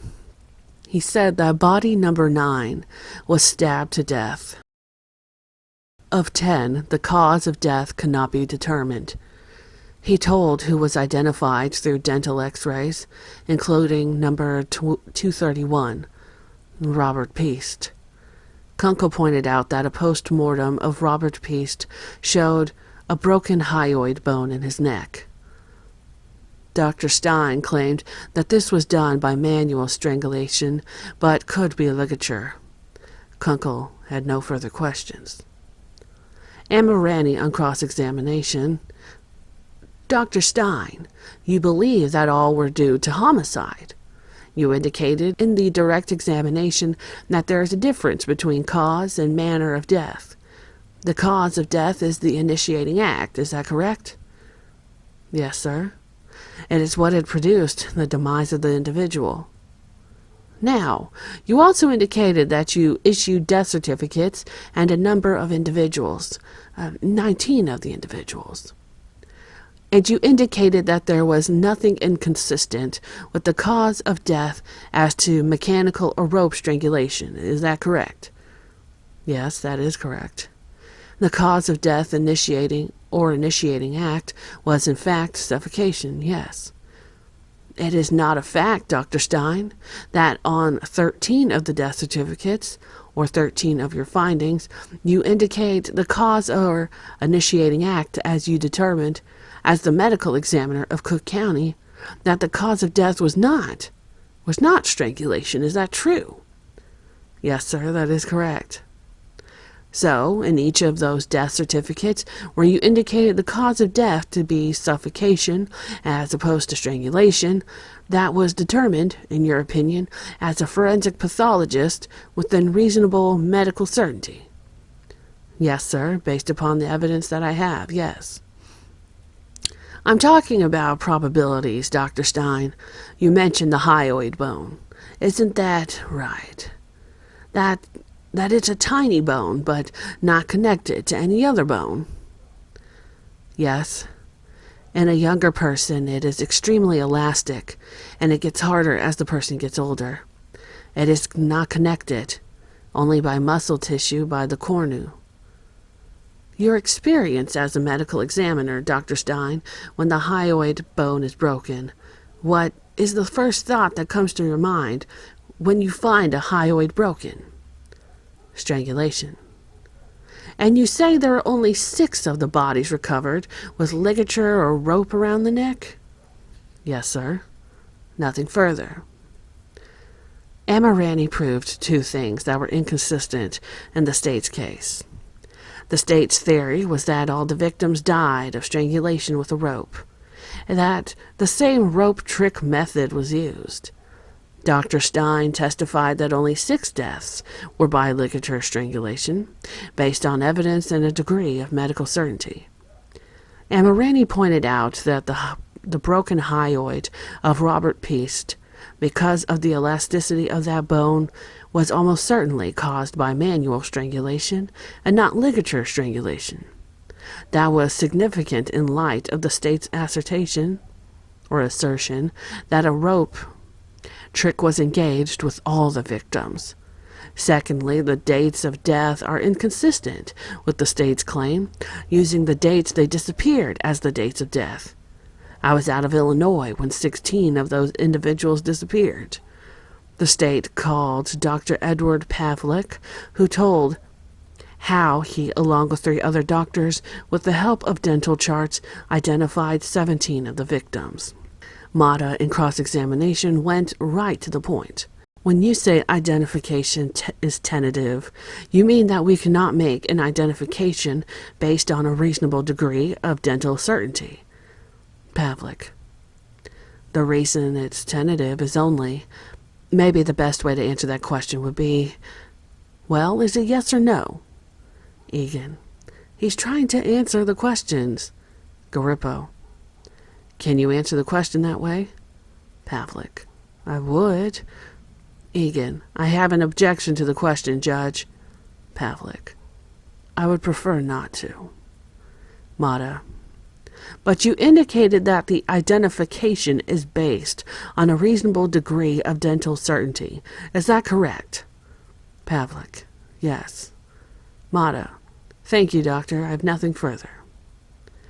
Of the 22 victims the state identified with names at the trial, only 6 were positively identified as being who the state claimed they were. The other 16 were only tentatively identified, according to Dr. Pavlik and his team of doctors. Yet 22 families were given bodies to bury as their sons or loved ones. The state called Dr. John Fitzpatrick, a Cook County radiological expert who made 4 of the tentative identifications of victims. Essentially, his testimony was that his job entailed comparing post-mortem with antemortem bone x-rays. Amirani, on the cross-examination, raised doubt that the 4 identifications made by Dr. Fitzpatrick were accurate. Given the passing of time and the growth factor of the individual between the 2 x-rays. Fitzpatrick did not confer with any other doctors. He only gave his own opinion. Amirani suggested that other doctors might not agree with him because of irregularities between similarities and dissimilarities during the comparison of the x-rays. Fitzpatrick's entire testimony was based on imperfectly matched x-rays. Next, the state called Dan Callahan, a lockmaster at Dresden Locks on the Illinois River, about 8 miles from Morris, Illinois. Callahan said that about 3:30 on June 30th, 1978, while he was working at the locks, a towboat entered the locks and a worker on the boat told him he had seen a body floating in the river. Callahan called the Grundy County Sheriff, and a Lieutenant Fox came out and recovered the body, later learned to be that of Timothy O'Rourke, one of the victims. Egan asked if that was the only body he ever found. Callahan said no. That on April 9th, 1979, he spotted a nude body floating face down. He again called the sheriff, and Lieutenant Fox came out and removed the body, later determined to be that of Robert Peast. Egan pointed out that, in order for the bodies to end up near the Dresden Lock, they would have to have entered the river below the Brandon Dam locks. When he mentioned that the I-55 bridge is located between the two locks, Amirani objected, but was overruled by Garippo. The Dresden Lock is 6.5 miles from I-55 bridge. Mata, on cross-examination, do you have any idea how long, for example, an object would take to go from the I-55 bridge to the location where the boy was found on April 9th, taking into consideration the current of the river, the speed of it? Callahan: if it stayed in the center of the channel and flowed with the current at the current speed, it would get down in relatively 4 miles an hour. That is what the current runs. 6.5 miles, it could get there in 1 hour and 20 minutes. Motto: nothing further. According to the state, Peast was thrown into the river on December 12th or 13th, yet the body wasn't found until April 9th. What took so long? When did it really go into the river? On the 19th of February, the state called Lieutenant Ronald A. Fox, who stated that he was with the Grundy County Sheriff's Department. On June 30th, 1978, he was called to Dresden Locks Dam to investigate a floater in the river. He said that the Coal City Fire Department removed the body to the Reeves Funeral Home, where an autopsy was performed. Photos were taken of the upper left arm with the tattoo Tim Lee. Egan showed him photo exhibits number 34 of the tattoo, and 230, 231, and 232 of the body in the river. Egan asked if he had been called another time. Lieutenant Fox stated that he had been called by Dan Callahan on April 9th, 1979, in regard to another body floating in the river, that time on the opposite side. Fox said the body was in a state of decomposition. The fingers of both hands were so bloated that it was impossible to take fingerprints. The defense had no questions. The state called Patrick Berry, who had been an investigator for the Will County Sheriff's Office for 8.5 years. On November 12, 1978, he was called to the Des Plaines River, then to the Kirk's Funeral Home in New Lenox, Illinois, concerning a partially decomposed body found in the river. Berry stated that he was present when Dr. Shalgos performed an autopsy, and upon completion saw the doctor sever both hands. He was again called to the Des Plaines River, where a highly decomposed body was found floating. After an autopsy, he had Dr. Shalgos remove both hands for possible fingerprint identification. Amirani, on cross-examination, asked one question. In the course of your investigation regarding these two individuals, your partner and you, did you learn anything of an unusual nature about their backgrounds? Berry: well, Egan. Objection. Garippo. Sustained. Amirani: No further questions. Dr. Shalgas took the stand next, with Egan conducting the direct examination. Dr. Edward Shalgas was a forensic pathologist.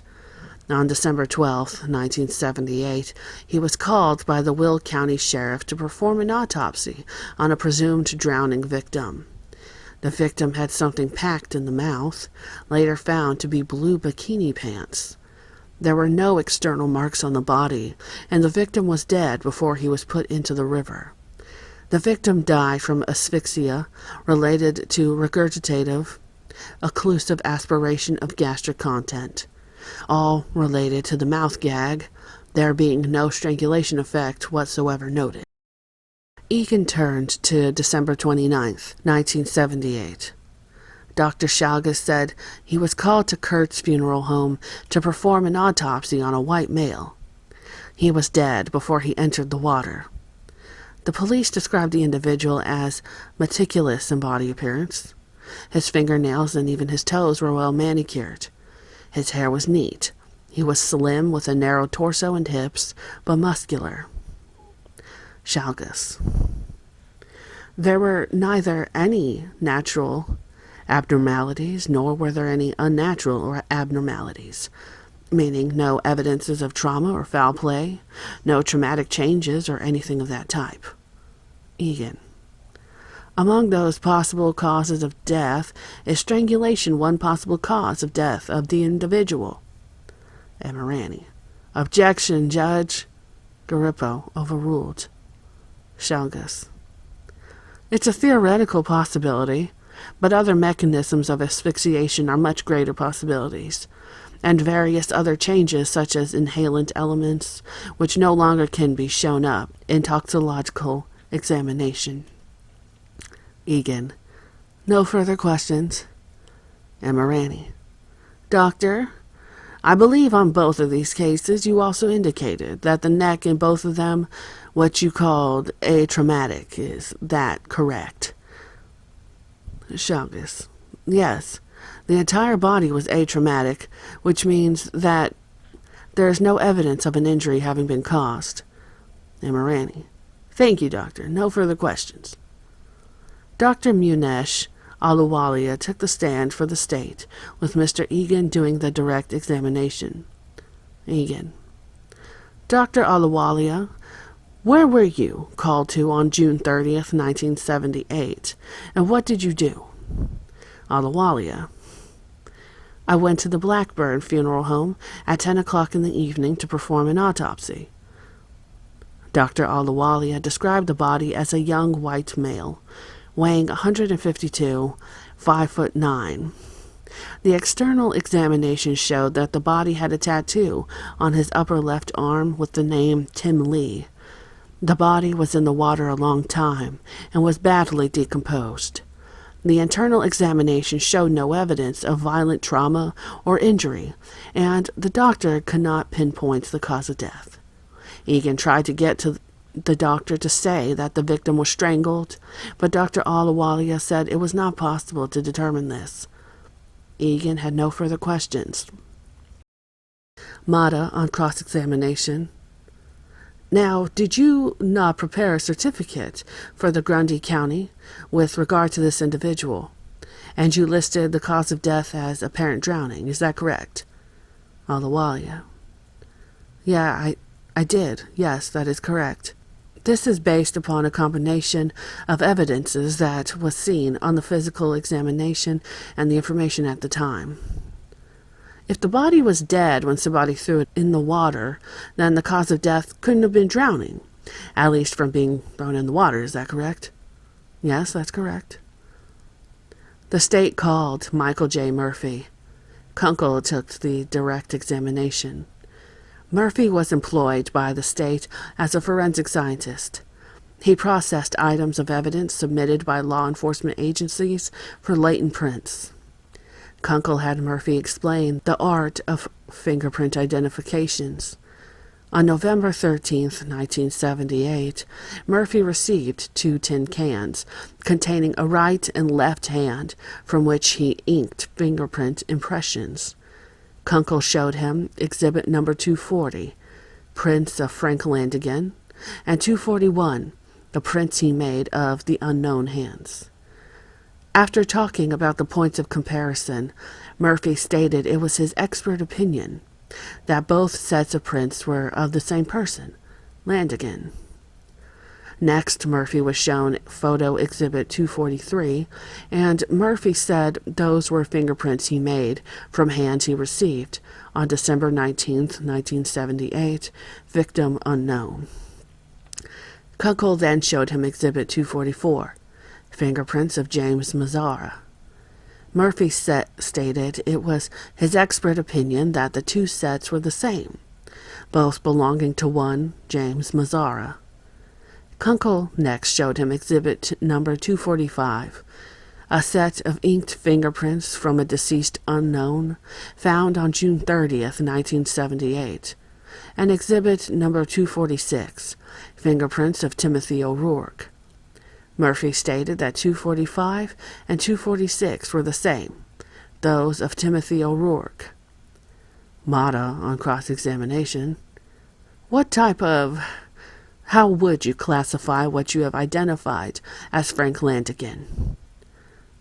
I would believe, I'm not really trained in classification, but I would believe that is a loop. Would you like to look at it? Would that help you? I'm familiar with it. I'm just not trained in pattern classification. Well, what is a loop as compared to a whorl? You would have to ask someone who is more familiar with classification systems. Other than one finger, you don't recall how many points of comparison you had on the other 9 fingers, is that right? No, sir. With respect to Mr. Mazzara, how many points did you do regarding his right thumb? I don't recall the exact number. Do you recall whether it was a loop or a whorl? No, I don't. With respect to Mr. O'Rourke, or the individual you have identified as Mr. O'Rourke, do you recall how many comparisons you made in respect to his right thumb? No, sir. What about his forefinger? No, sir. What about any of the fingers? No, sir. Kunkel on redirect: Mr. Murphy, in each of these cases you had all 10 fingers. All 5 fingers in both cases. Both the unknown print and the known print to compare. Is there any doubt in your mind who these people were? None whatsoever. I compared all 5 fingers. Mata on recross: But I don't care if you had 20 points of comparison. If one was a loop and one was a whorl, it would be the same. The print would not come from the same person, is that correct? That's correct. Mr. Landigan, is he a whorl or a loop? Mr. O'Rourke, is he a whorl or a loop? Kunkel: Objection, Your Honor. One individual could have a loop and the other whorls on the same hand. Mata: Well, Judge, we have an expert in identification here who doesn't, who can't tell me how he made an identification. Garippo: All right. On the 20th of February, the first order of business was a conference on 246 exhibits. The state withdrew 4 exhibits. Judge Garippo removed 4 more because he felt that they had no probative value. He allowed 13 into evidence, but they were not allowed to go back to the jurors because the photos were too inflammatory. Amirani and Mata objected to 17 others, but Garippo allowed them in anyway. From the outset, I could see from Garippo's rulings that he was leaning toward the state's argument. Exhibit number 25, a fringed jacket, was identified by a state's witness, according to Mr. Varga. Mata: Objection, Judge. The witness cannot positively identify that jacket as belonging to her son, John Mowbray. She indicated that it was similar to or like it, but couldn't really identify it. And on those grounds, I would ask the court to have it excluded. Garippo: All right, that will be received in evidence. Next, Garippo ruled on photo exhibit number 200, a wide-angle shot of an empty grave in the crawl space. He received it in evidence, saying it went to the weight of the case. Mata: I don't think it accurately represents the scene. It seems to be distorted and gives a rather unusual appearance. Eerie, if you use that word. Garippo, all right, it will be received. The state recalled Larry Finder to the stand. Mr. Sullivan conducted the direct examination. Sullivan. Mr. Finder, after December 22nd, 1978, did you have a chance to speak to the defendant? On what date and purpose? Finder. On January 3rd, 1979, I was told to go to the Cook County Jail in order to talk to the defendant regarding identification of victims. This was the 4.5-hour statement taken by 8 people in the room, all talking at the same time, not taking notes. It was admitted as my statement number 5. Amirani did the cross-examination and would have done better with no questions. All he did was clarify different points Sullivan made on direct, lending credibility to what he had said. Judas. Kunkel. Your Honor, at this time the people of the state of Illinois rest the case in chief. Amirani. Your Honor, may I approach the bench? Garippo. Yes. Amirani. Would it be possible to be heard on our motion for a directed verdict tomorrow morning? It will be emotional. There are 33 indictments. Each should take a short time to run down for our purposes, and I'm not prepared at this time. I'm going to argue it. Kunkel. Judge, the defense has not indicated they're going to rest, and we have to put in as to what they think. Garippo. I will hear your motion at 9:30 sharp. Not at 10 o'clock, but at 9:30 sharp. Keeping in mind, I want to direct both sides to the particular problems that I see with the issue of the court of deviant assault and indecent liberties in the indictment, wherein the victim is named Robert Peast. I see a problem as to whether or not there was any sexual act with Robert Peast, any evidence independent, certainly, of contradictory statements, and the sufficiency of that evidence to sustain the burden at this usage. That is the issue. Are you aware of the issues I am pointing out? Amirani. Yes, we are, Judge. Thursday, February 21st. Mata. Good morning, Your Honor. For the record, Robert Mata. I have a motion for directed verdict which I will present to the court orally. Judge, initially, I'd like to address myself to the indictment charging murder of Robert Peast, and also indecent liberties with a child, deviant sexual assault, and aggravated kidnapping. There is not one scintilla of evidence that has been presented by the state to support or establish the corpus delicti of indecent liberties with a child or deviant sexual assault. The court is well aware that the defendant's statements alone is not sufficient to establish those charges, but it must be supported by some direct evidence, circumstantial or physical evidence, none of which exists here. In addition to that, if the court looks at the statements alone, it will recall that there are inconsistencies in the statements with respect to whether the sex act was ever committed at all. With respect to the aggravated kidnapping charge, there was no direct testimony, no direct evidence, circumstantial evidence or physical evidence whatsoever to establish an aggravated kidnapping charge, and the statement itself, taken in its best light, does not establish the offense of, not even a prima facie offense of aggravated kidnapping.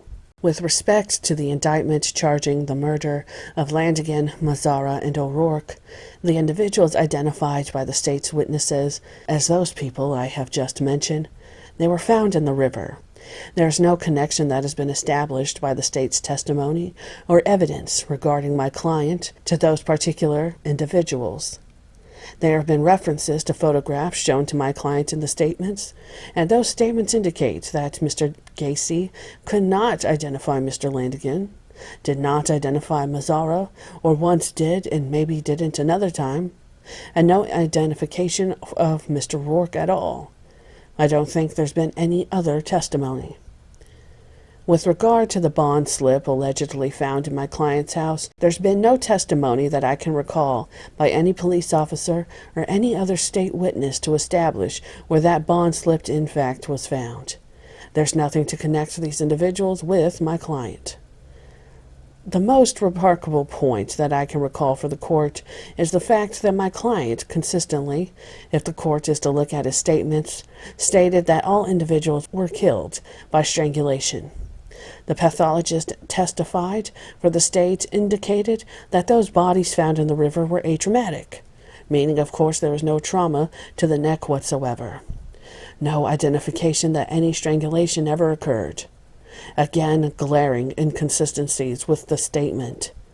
Judge, lastly, I believe the most compelling of evidence in the case, if the court is well aware, the presence of 29 bodies under my client's property and the unexplained presence certainly is the most compelling of the circumstantial evidence. But there are some factors I think the court should consider in ruling with respect to those, and the inconsistencies with the cause of death is one. I have pointed that out. The state has established only 6 by strangulation, the rest by some suffocation, by impaction, the rest is undetermined. But, more than that, Judge, I think that the presence of the bodies is not totally unexplained. There was some indication that the individuals, David Cram and Michael Rossi, had dug in that crawl space. That Mr. Rossi had in fact possession of one of the victim's automobiles. But I believe, in any other case, the circumstantial evidence pointing to these 2 individuals would make them culpable in some way. I know it's not of evidence, but I'd like to state it for the record, and that is that Mr. Rossi was given a lie detector test and failed to pass it. Kunkel. Objection. That's not true. Garippo. All right. Let's... Mata. I have the report right in my briefcase. Kunkel. Let the judge read the report. Garippo. Would it help us get through the day? Mata. Okay, Judge. What I'm saying is basically there was some evidence, some explanation as to the reason for the existence of those bodies other than that my client put them there. And basically, I would ask the court to consider all these factors my motion for a directed verdict, especially those factors directed to the peace indictment. I have nothing further at this time, Judge. Judge Garippo, quoted in part. So that the record is clear, the count alleging murder while committing a forcible felony, to wit, aggravated kidnapping, and the count of aggravated kidnapping. I can't say that there will be a finding of not guilty on those counts, because of the fact that it alleges murder. It's only a subsection of the murder, but the jury will not be instructed on those counts, and they will not be. Nothing will be offered on those counts. Now, with respect to the indecent liberties with a child and deviant sexual assault, the problem arises because the cases are not clear the way they are written. I will deny the motion at this time. I will leave it open to the defense in between now and the time we instruct the jury. If you can find some authority to the opposite. I realize this is very close. I will leave it open for you. It makes little difference between now and no harm is lost, in case you find some authority opposite that. The defense never followed up on Garippo's invitation to look up case law. The defense called its first witness, Jeffrey D. Rignall, and Morani took the direct examination to develop his insanity defense. Rignall, 28, said he preferred men as his sexual partners. He testified that on March 29th, 1979, he was picked up by John Gacy, chloroformed, taken to the house, raped and attacked, then dumped the following morning at Lakeview and Diversey Parkway. He said he was hospitalized for several days and had been under psychiatric treatment since that time. Amirani. Based on your own personal observations, all the surrounding circumstances involving those personal observations, do you have an opinion as to whether John Gacy at that time, during those attacks, could conform his conduct to the requirements of law? Rignall. No. By the beastly and animalistic ways he attacked me. Do you have an opinion as to whether he could appreciate the criminality of his act at that time? No. By the way he attacked me in the beastly manner that he did, what he did to me. Amirani showed him 3 photos of himself after the attack. Rignall wept, fell forward in his chair, striking the wooden railing of the witness box. He vomited and began moaning and sobbing loudly. Garippo immediately ordered the jury removed and called a recess. Kunkel didn't spend much time on Rignall. He pointed out that Rignall had written a book on that experience and that he had been on the Phil Donahue show, implying that his encounter with Gacy was not opposed to publicity. Kunkel emphasized that Gacy murdered with premeditation and planning, reading portions of Rignall's book in which he described Gacy as being methodical, a man who seemed to plan his actions. Rignall agreed that he wrote it, but that Kunkel was taking it out of context, saying that when he had written it, he believed that Gacy was crazy, in so many words. After the brutal rape attack, he was motivated by revenge. The defense called Lillian Grexa, Amirani taking the direct examination. She said that she had known me since 1971. She had lived on Summerdale for 23 years, and we were next-door neighbors.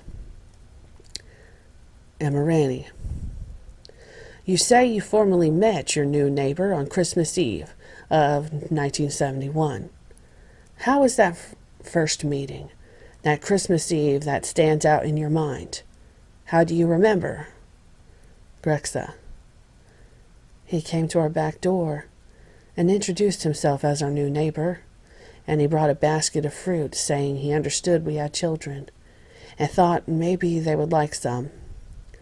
I remember because no new neighbor had ever done anything like that before and hasn't since.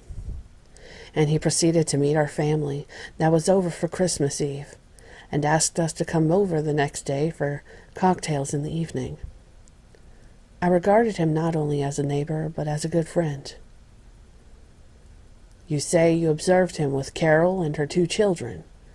Did you ever make any observations as to the kind of husband and kind of father he was to Carol and the kids? I think that her 2 children thought of him as daddy, and that's the only daddy they really knew for a long time. And he was a good daddy. I think he was strict with them to a point where he wanted discipline where discipline was necessary. I have never seen him strike either of the 2 children. It was a genuine father-daughter relationship. Do you think that John Gacy, you knew as a friend and neighbor, was capable of doing what he's done? What's he done? What's he supposed to have done? What's your thoughts about him? I don't believe it yet. I can't fathom that anybody could do anything like that, really. How about John? Least of all, John. Sullivan on cross-examination.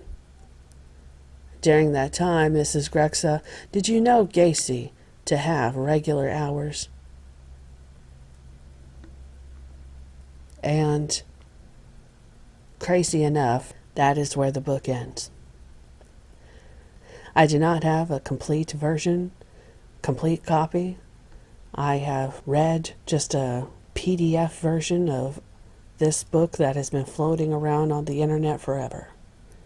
Supposedly there's 330 pages, and this PDF had about 267. I don't know how the rest of the trial went, at least in Gacy's eyes. But obviously we know that in the end he received the death penalty. And in 1994, John Wayne Gacy was executed.